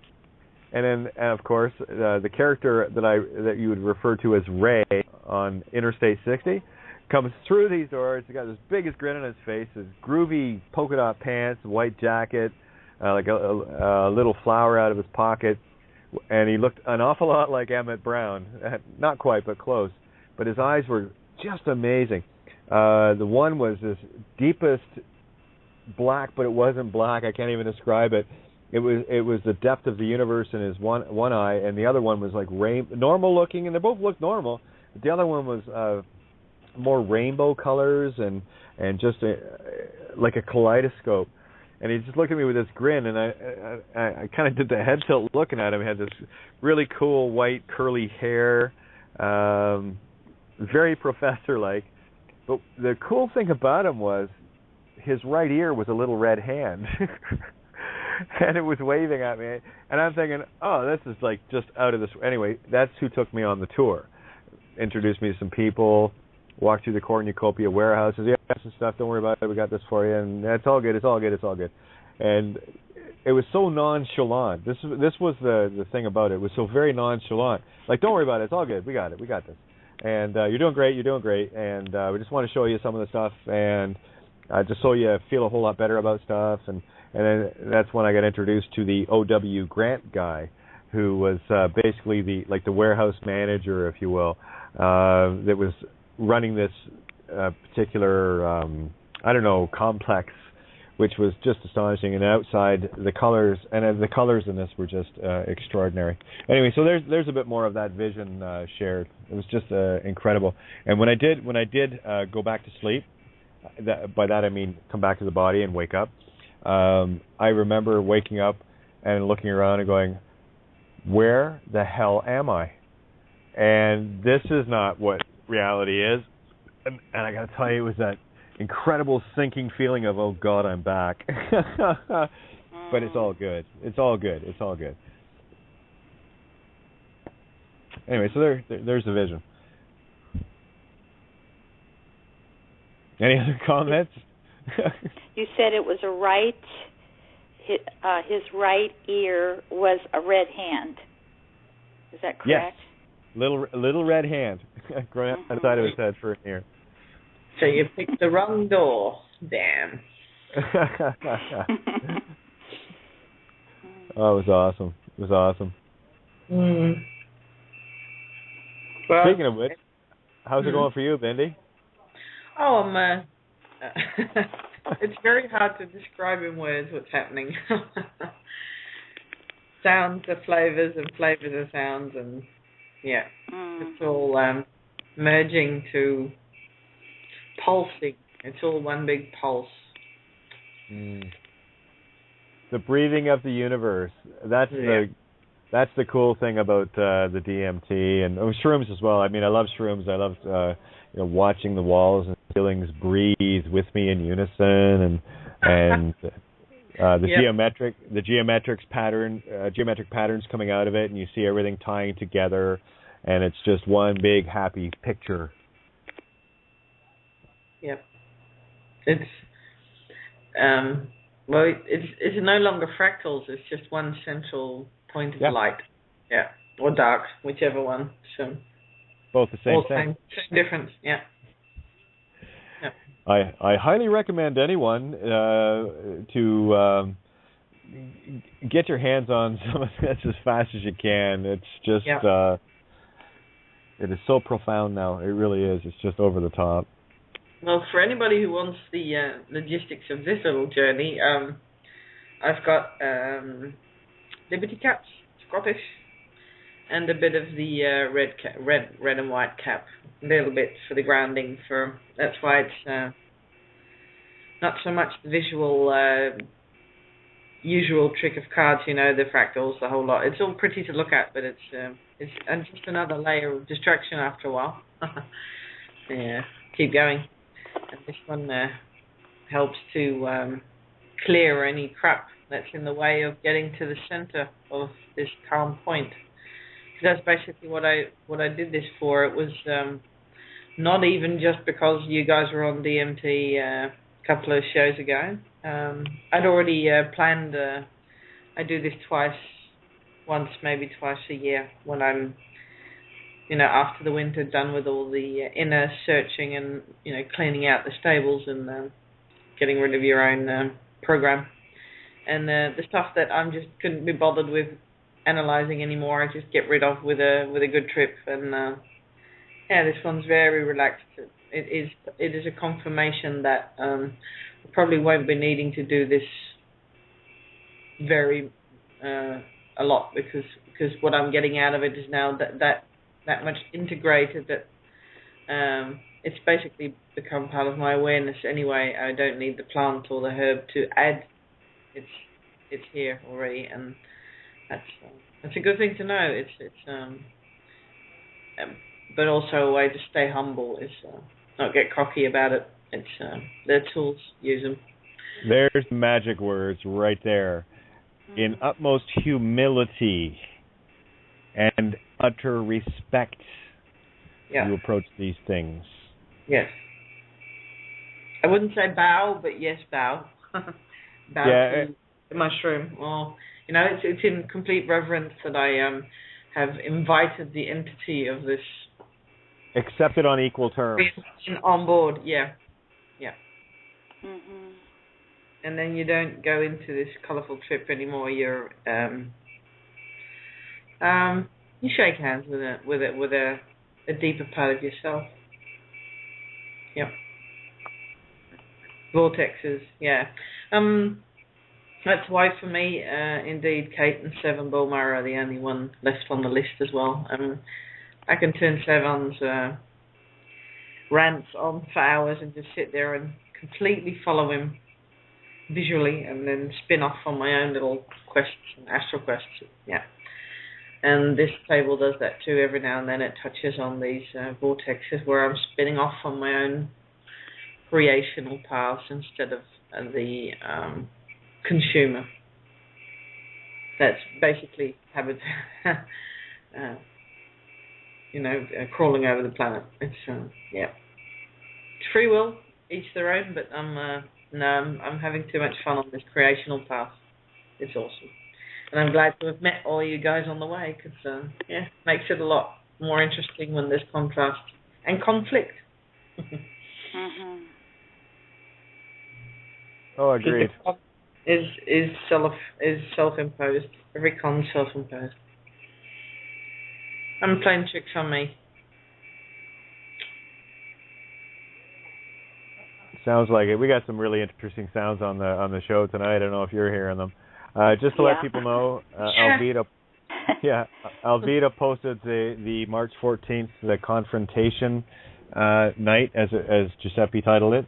And I shared it on my Facebook as well. So if anyone is interested and haven't heard that, you might want to have it starts around the 24-minute mark. So if you want to do a few minutes ahead of that, just to get the preamble, and it doesn't last long. What was it? Maybe a half an hour or so that night. Yeah. Could have been a little bit longer, but it wasn't that long. Mm-mm. Didn't feel it anyway. Hey. Of course, they had to do a drive-by later, and that's all they did, drive-by. And then the next morning, I went back there to grab a coffee, and I was sitting typing in the car, and of course, the same unmarked pulls in again. And I talked to the young lady that this Goonie had talked to, and all he was looking for, and this is a big clue here. This is the power you wield. I had just come in and asked her if it was okay for me to be parked there. And of course, I had a fucking coffee in my hand. Besides, I know the owners. They're friends of mine. Back off, garbage. And I know the lady that owns all the property there, too. Another very good friend of mine. Back off, garbage. But you can see, look at what they're trying to do.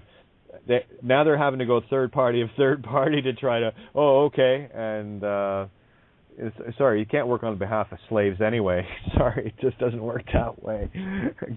In the world of I know who I am, you don't get away with that any longer. It's pretty awesome.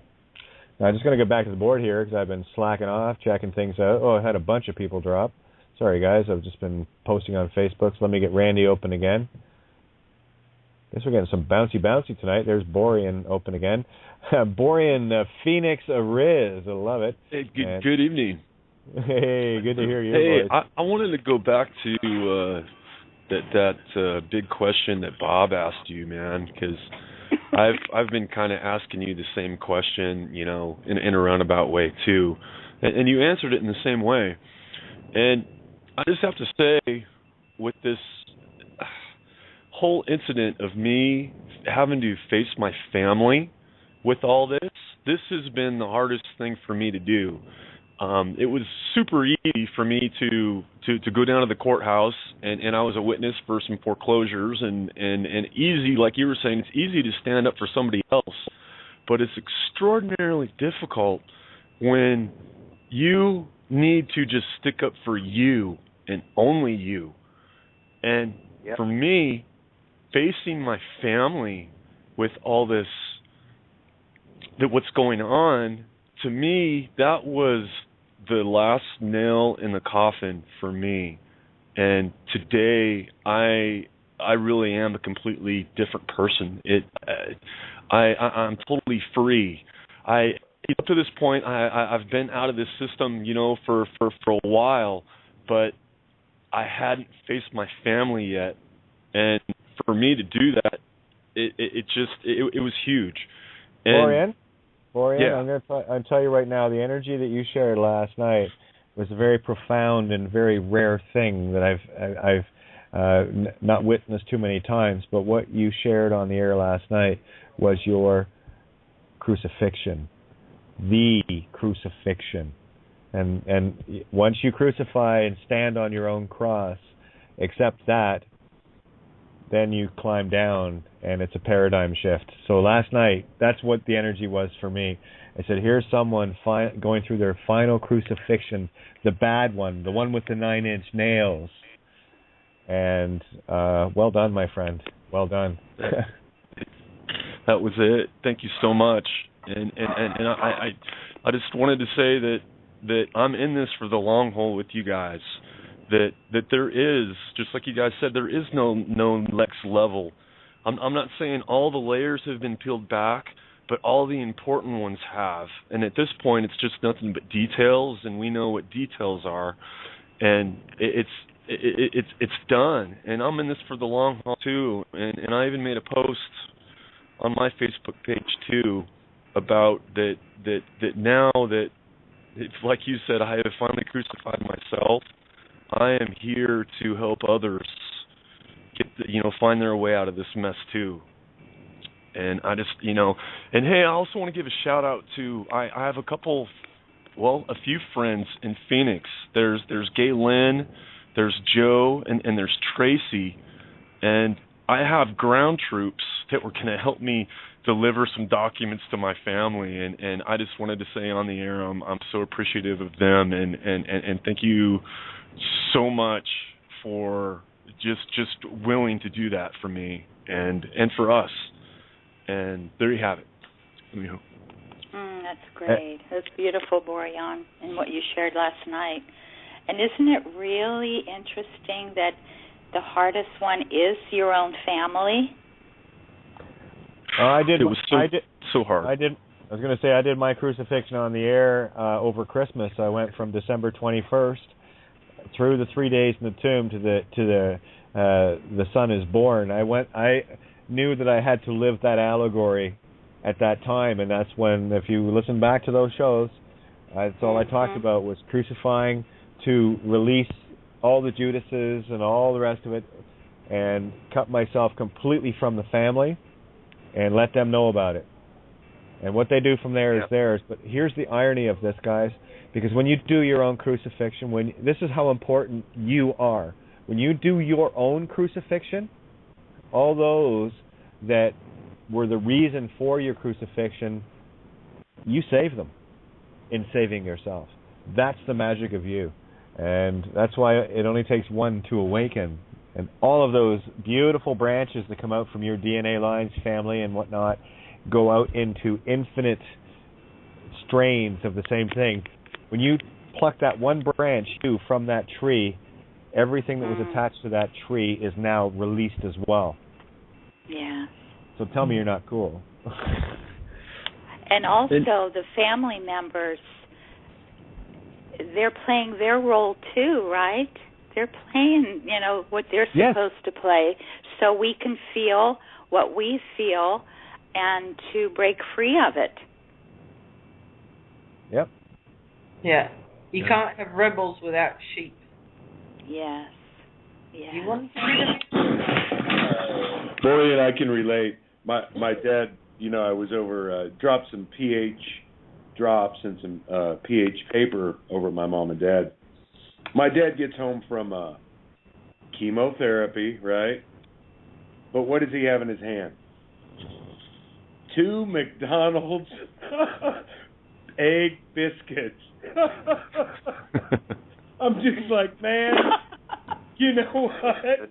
Okay, so I'm going to take the pH paper and the drops that are, $40, and I love you and all, but if you obviously don't want to get better, and there was this gigantic argument that really ticked off my mom, but my dad and I's relationship, he's a knucklehead and just doesn't want to do anything other than what he's got. Doesn't want to reach out, doesn't want to see anything that God didn't tell him about. But that's the point. He's been telling himself this stuff. He's bought into it. They bought into it. It was like last night when you said it, man. I mean, you can't control them at all. You're not going to change them. It really is that they are dead. They are dead. And, it's free will. You gotta let it go, or you'll be pulled in. They're not dead to me. They're not dead. Well, to no, me. not. But that. I'm going to continue to see them and help allegorically is what it calls. Allegorically, yes. Oh yes, yeah. and I'm gonna. Yeah, you're right. I was literal there. Pardon me. And I'm talking really loud. I got to pull a Bob. Good on you, mate. Thank you, bro. Hey, scuba nose. I'm kidding. Go ahead. Something that was just triggered for me, people, was sorry about the time delay. It makes it a bit tricky to have an interactive conversation. 2 things that have been triggered for me was the first one. Bindi said something about words. I think it was Bindi, and for me, and this popped into my awareness a couple of weeks ago. My knowing has no words. My knowing has no words, and so accept. And the other one was talking about families. I came across a guy years ago, John Bradshaw, and one of his phrases was, "If you don't hand it back, you pass it on." And so I went through that process with my family in the early 90s, and just handed back what wasn't mine. So it's just so much resonance here for me. I love it. Even if I don't make sense, I've made connections, and that's enough for me. Exactly. I'm going to jump in here real quick. We got 19 minutes left. I'm going to roll out at the top of the hour. I'm not going to roll over tonight because we're going to save that for tomorrow night. And I was on with Mike this morning for the full show, so I'm feeling a little talked out as it is. Rebecca, try to open your line. Just make sure if you put your hands up, guys, just mute on your end so that any background noise isn't coming in. So if I hear any noise at all when I open the line, I'll close it immediately. So just letting you guys know that. So it's just a mutual thing. It's just a lot of noise that happens sometimes. Anyway, so I hopefully I'll have this say finished or close to tomorrow night. Save it for tomorrow night and carry through that way. So I've got Richie on the line here. Well, Randy, thank you for that beautiful comic relief, if you will. Perfect. And I know you're not finished yet, so don't hesitate. We still got, like I said, almost 20 minutes here. Rebecca, your line's open. Bob, Brandon, Lynn, and Colleen. And Borian, yours is open as well. So feel free. Well, I sit here and I ponder while everyone else is sharing, while Bob is saying what he said there. And I wondered, was that my ego that needed that? No, it's not. I think what it is I need help coming to terms with that. I've got to I don't know. I don't know why I came back. I do know why I left, right? Acting was corrupt. It was not what I thought it was, so the hell with it, right? So I grew out of that. So now I'm back here. Now I can't take care of mom and dad. I'm not going to live at their house. It's free will. I'm sorry. I've got mine. I love them, yes. Die for them, yes. Still would. But in this state, the way things are, I'm not going to stand by and assist them while they let the system kill them slowly or prolong the pain. Either way.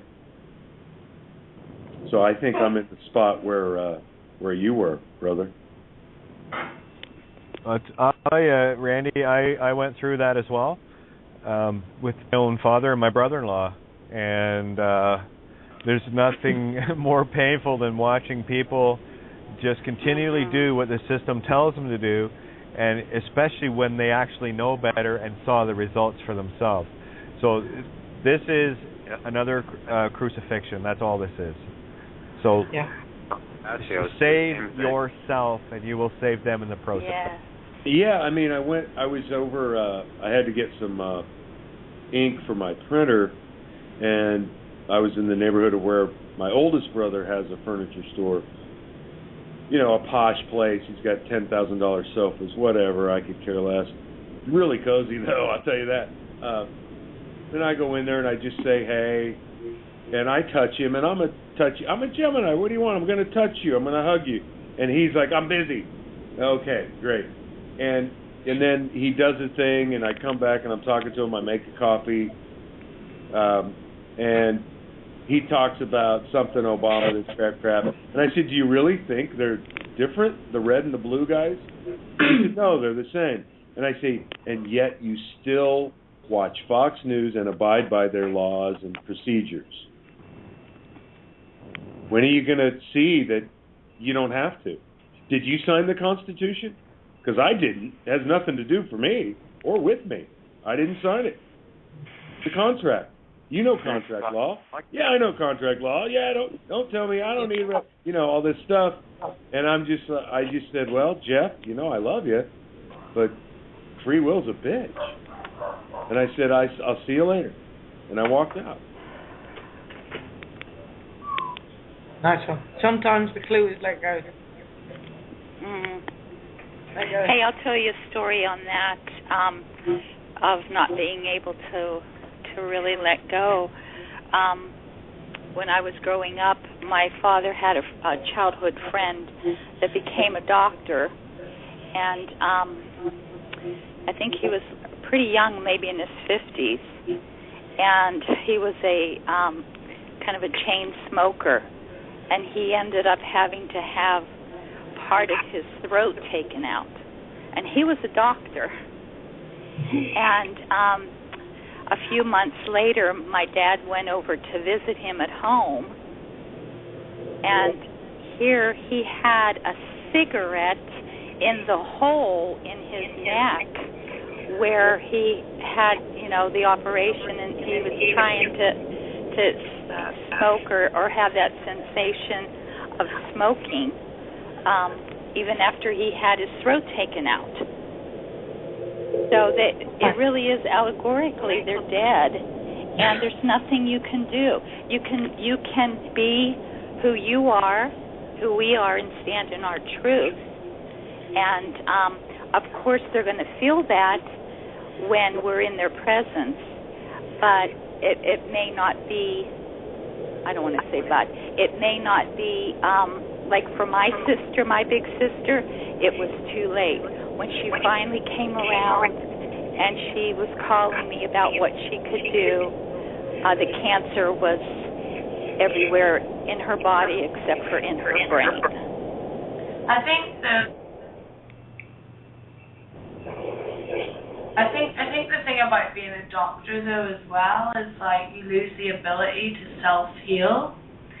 I think you can live a strange dichotomy in life where, you know, a lot of crazy poets or prophets have drank, they've done things that are pretty toxic for their earthly bodies, but they can survive it through spirit, through breathing, like through learning to breathe. Like, I have a lot of friends that don't drink or smoke, but their emotional lives can be pretty toxic. You know, they may hide behind children. They may hide behind, and what I mean by hiding behind children is, you know, women may have children so they can hide behind being a mother rather than facing the spiritual life process of being a warrior, allowing things to die and sort of resurrecting yourself, you know. I mean, we all have these things as cover-ups, we all do, and it manifests in every single person in a different way. But I think the biggest problem, because I've loads of people in my family that are doctors, and they've died of cancer, you know, because they won't listen to the alternative of how to heal. And, you know, for instance, my father loves a drink, but he grows all his own organic vegetables. He's a total vegetarian, and he can self-heal through breathing or standing like a tree for 6 hours. You know, well, it's a state of mind, Rebecca. I mean, that's it. Yeah. And this is why some people just get the notion of that it won't beat them, and it won't. For me, hang on. I'm joining you here. The trick to this is don't get caught in the physical illusions outside of yourself. I don't care if you smoke, drink, or do whatever you want. If the mind is right, none of this matters. It's all energy, and it's what you do with that energy that matters. The energy itself, or the matter. No, like I said, you got people that you know smoked for 100 years. I mean, you've heard stories of people that are over 100 and they smoked all their lives. And it's because of the state of mind they were in. It wasn't and you've got people in their 30s that die of lung cancer, never smoked a day in their life. It's all a state of mind. So, yeah, carry on. Yeah. Carry on. No, I'm totally agreeing with that, you know.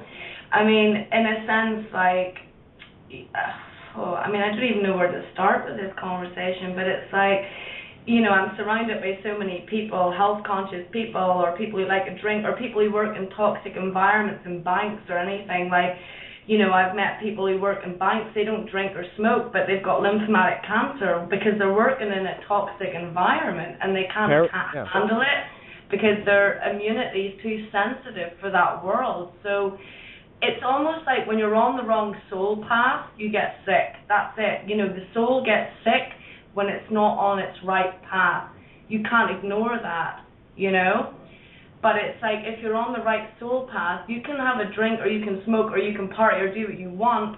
You won't get sick because you're on that path to do something. And as long as you can self-heal, it's not about drinking, smoking, it's not about any of these things that we're sort of conditioned to think that are ailments or weaknesses. If you're on the right path and you have the ability to self-heal, like breathe. If you can breathe, if you can understand breathing. I mean, I sat on the phone to my friend today. We've been friends since we were 6, you know.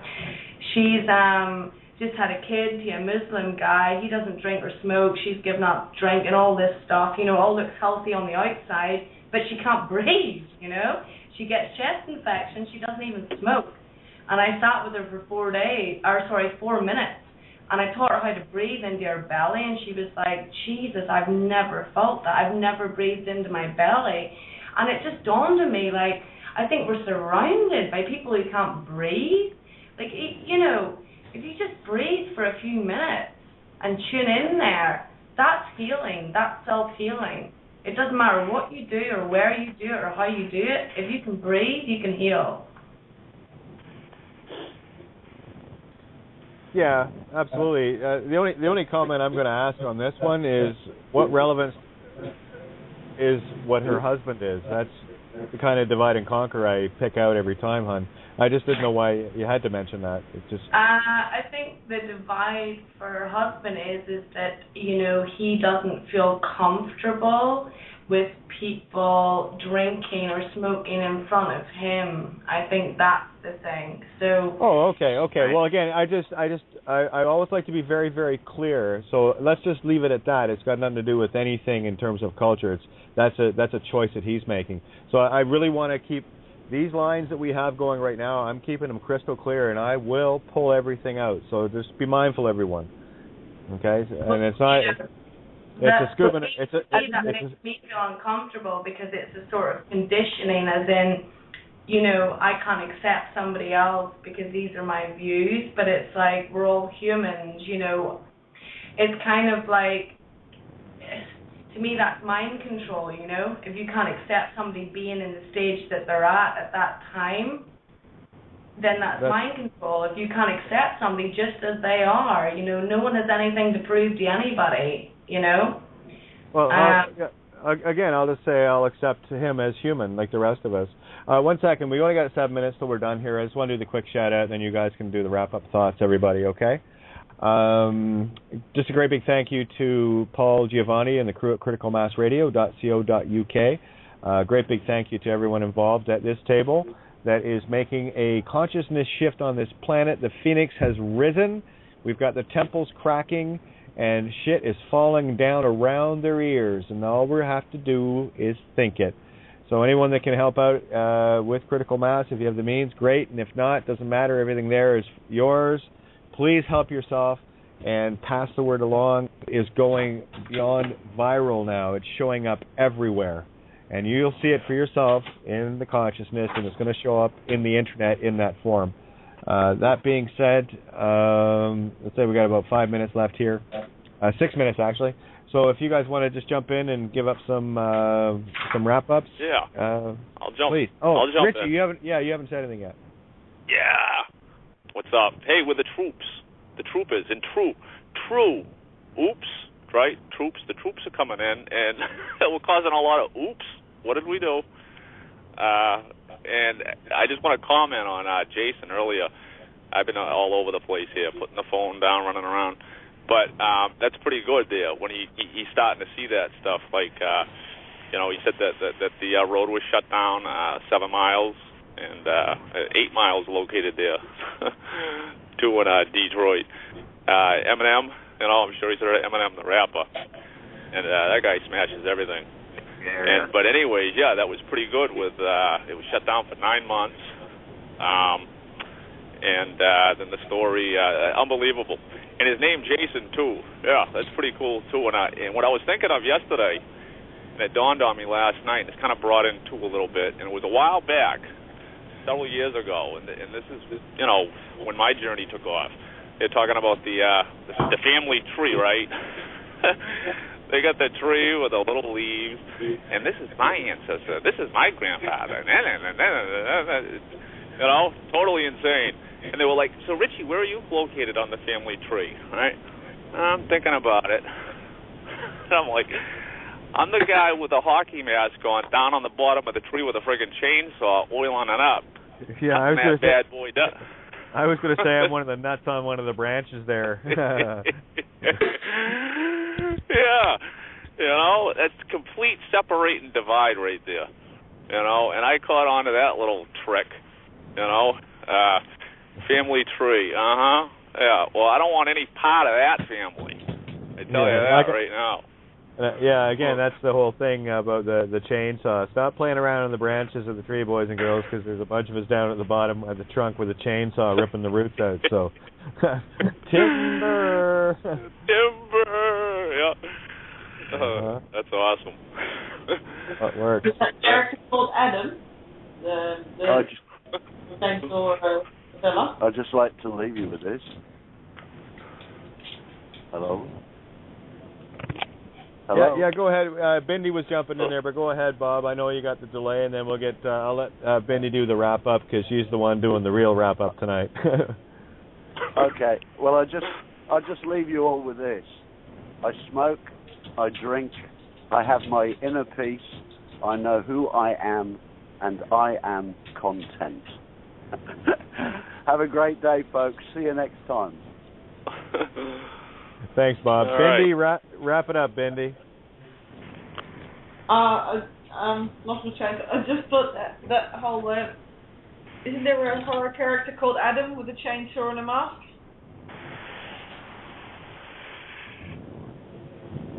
Yeah. What was that? Yeah, what was that again, Bindi? Isn't there a horror story character called Adam with a chainsaw and a hockey mask on? Yeah, yeah. Halloween. Jason. They didn't eat from the tree, they just sawed it down. I'm bringing it down. Destroying the bloody tree alive down. He wasn't playing around, that guy.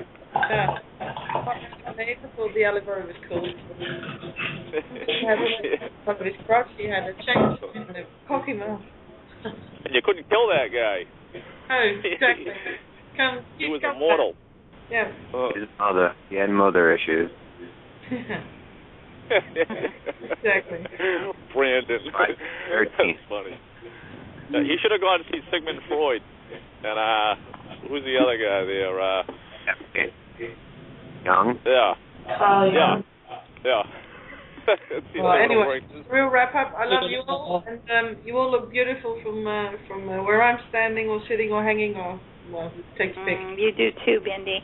And it was nice to be here at the table tonight. Beautiful. Yes. Thank you for sharing. Yeah, with the troops. Oops, there it is. Yep. There it is. The word poop in Dutch means rubbish. Right on.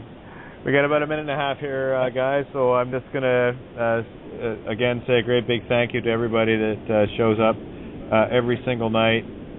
You have made all the difference in the world, literally. Mike's here, so, hey, Mike, how about you do the wrap-up? Hey, aloha. Aloha.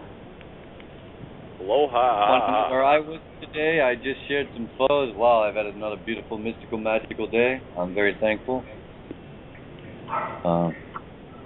Tune in with the heart. It's what you know.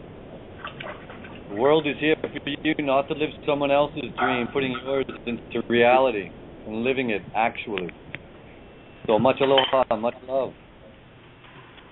And I'm thankful. I'm here with you all. Perfect. Again, guys, much love to everybody, and we'll catch you same time, same place tomorrow night. And hopefully I'll have a worthy essay to share and something that appeals yet more layers. But stay the course. We have the high ground. Stand to post. Do not yield, and none shall pass. Promise. So much love. We'll catch you guys on the flip side. The Empress. All right. You're Good night. listening to Kate of Gaia on Critical Mass Radio. The game is up. Now, it's our turn. Let's carry it on. You'll find that more in the arts mind people, the creative people, the ones that actually have soul and life, where they actually, yourself included, use allegories and what have you in our day-to-day lives and kind of have an understanding as to what an allegory is. Most people don't even know what an allegory is. It's just a different way of saying the same thing with a picture, more of a picture attached to it. That's why those that are of the Bioborg meat stick, completely dead consciousness level cannot get past that because they don't have creativity, they don't have life. That's where we come in. So effectively, what I want to do is share this, and I've already started to use this allegory in the essay. I mean, I could do what I've got right now, but I might. It just depends. Let me just scroll down to the post I did earlier today. Again, this is what I get when I spend a little bit of time just hovering in between the realms as I awaken. So I'm very conscious of awakening out of sleep, so I hold myself there and don't allow myself to get caught up in the sounds of the light, eyes closed, and just stay there in that beautiful neutral zone as long as I possibly can. And this is where all the magic shows up for me anyway, and more so at night, because at night it's a lot to stay in that waking state if you're tired. So it's much easier coming out of it, especially after having dreams and downloads overnight. But the post I put up this morning read like this: Rome and the whore of Babylon only own the numbers and the paper. The people allow their real things to be owned through claim of legal name, id entity, attaching themselves to the divine or VIN of the deed or dead. Dead can be pronounced both ways. Every tree, living or dead, has a stem, a trunk, and branches of governments and banks. The cyst stem is the flower of death, not life. The legal name makes you a branch of this dead plant, or planned crucifixion, plan T. When you cut the branch, legal name, you cut all things you own from the stem tree, being that name is the only thing that allows this cyst stem to feed from you. This is natural law, just like any other tree. The tree dies when the branches are severed. The name is both, as above, so below.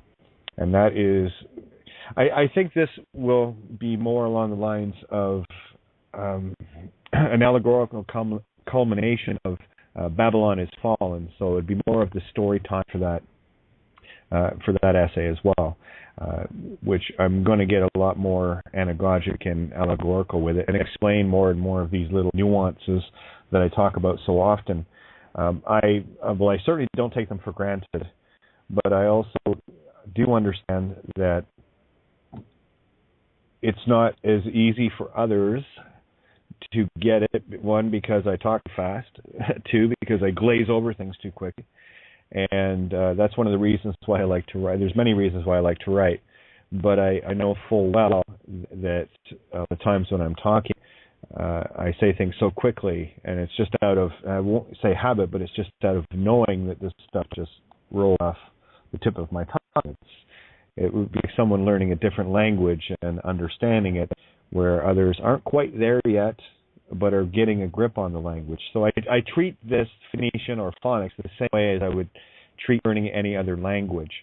And it really is. It's the same mental process, and you just have to slow down. And the other part of that, too, is, given the level of programming, any of us, I'm 15, about a month and a half, so I've been on the planet for a while, alongside others that have been on the planet for a while, and that just, that just allows for a lot more programming to interfere, a lot more clutter on the RAM drive that I've learned to clear off.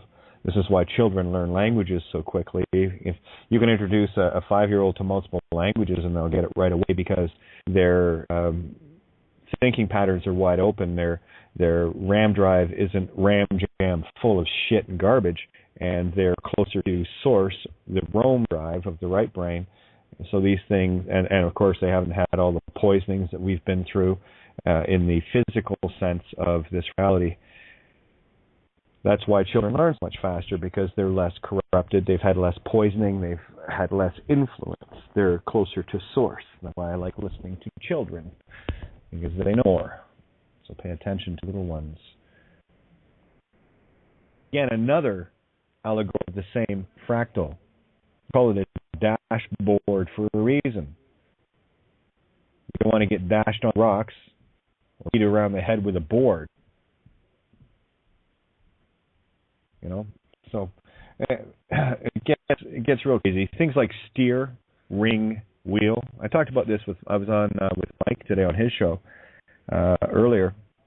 One, I was up early enough, and two, I just had this inkling that I'd like to get on and share this little, because I hadn't been up from my between time for too long, so it was still, how would you put it? It was still fresh.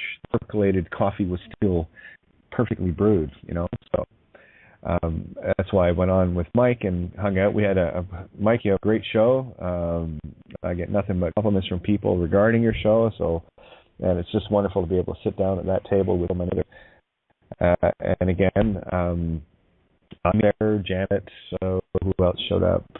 Colleen, we're down the list. Lynn was there. Going down Anyway, so again, this is awesome that so many of us are finally coming together, and we're talking about the very same things. I had a wonderful afternoon hanging out with Mary, and talked about a lot of these things as well, and the different effects that we're having on others around us. And this is the power and the potential of you, and nothing makes me happier than to watch people come to their power. Anyway, I've got a couple of lines on the board here I'm going to get opened, 404 and 734. We'll get this open up a little bit, and let's see about going into into the essay. How are you guys? Good. Hello? Good. Hello. Very you're good. both good. You're both on. So let's chat, shall we? Sure. Yeah, sure, that works. Yeah, this is the 404 guy. I think I could use that as a moniker, I guess. Hey, 404 guy. Well, it works for me, right? yeah, that's fine. That's cool. The beauty, I'm seeing so much now, You're listening to Kate of Gaia on Critical Mass Radio.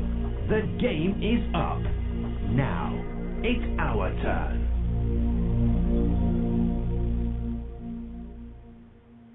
Hey, good evening and welcome to Outside the Box. Yours truly, Kate of Gaia, coming at you live somewhere in this universe. Well, I wouldn't be dead. That's the system. Anyway, yes, thank you all for coming to your table here at criticalmassradio.co.uk. And I got to tell you, that snowball that was so small not that long ago is just a full-blown avalanche now. And more people are really, really, really seeing what's going on, and they're starting to laugh like the rest of us. Anyway, where do I want to go tonight? I'm hoping Bindy's going to jump in here. I'm sure she's got a few stories to share right now. It would appear DMT was just a trick. Anyway, working on an essay right now called Tree of Death, as opposed to the Tree of Life or Tree of Knowledge. I haven't got it finished yet, and I want to take some time on this because as I was writing today, a lot of things were coming up and that need to be explained. And I've talked about many of these things on the air already anyway, but I thought, instead of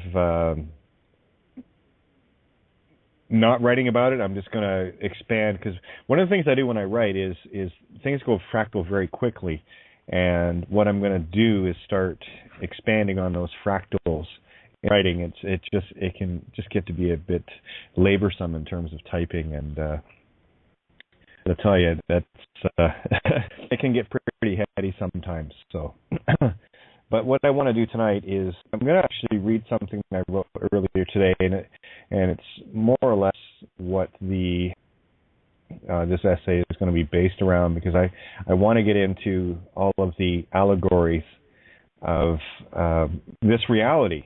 And once you start to see the allegories, then it's just a simple step to find the anagogic reason why. And many of us stop short on this planet at the literal level. Some of us... Okay, let me see here. I think what yes, that's a good Bindi. Their ram has not been offered to Rome fully yet. Really, what you have to do, and you have to do this if you really want to awaken, you can spend the time with yourself to clear all of the clutter out of your left brain. You're thinking literally, drama. Catch yourself in dramas. When you start expanding on something in a very literal sense, that is monkey chatter. Complete waste of time. But it's a habit of monkey chatter. Just the facts, ma'am. Just the facts. I don't need to know that on your way to the store you had to fumble in your purse for keys, and then it reminded you of something at work, and then so did you hear what so and so said? And then it goes off in this tangent, and it takes about an hour and a half to tell a story that would take 2 seconds. I went to get bread at the store, and how many people do you know fill in every fucking gory detail? Very painfully fill in all details. They're totally unnecessary. If you want to sit around and have a literal conversation, great. One of the things that I'm stressing right now is to break that habit where it's just going to maintain itself over and over and over and over and over. And you're going to keep doing the same shit over and over, and you're going to keep distracting yourself over and over. And the ego imprints of those around you are going to imprint on you over and over because you're leaving yourself vulnerable to it. The demons or demons that you just got rid of, you're repossessing them from someone else. So once you clear your hard drive, clear your palette, your Narmer palette. Clear it with truth. Vin, vine, van, wine. Right? This was the neat thing about the vine of the dead that we were talking about Monday night. And Sunday, I guess. The vine of the dead being ayahuasca. And isn't it interesting that when you partake of the vine of the dead, you actually get life? So I follow my anagogic, all the clues that come to me. And of course, a lot of the things that were occurring over the last few days went directly to the VIN, the vehicle identification number. And we talked about last night is, well, no VIN on the car, no vine of the dead, which is a branch thread that goes back to the Whore of Babylon dead tree, the tree of death. So again, yet again,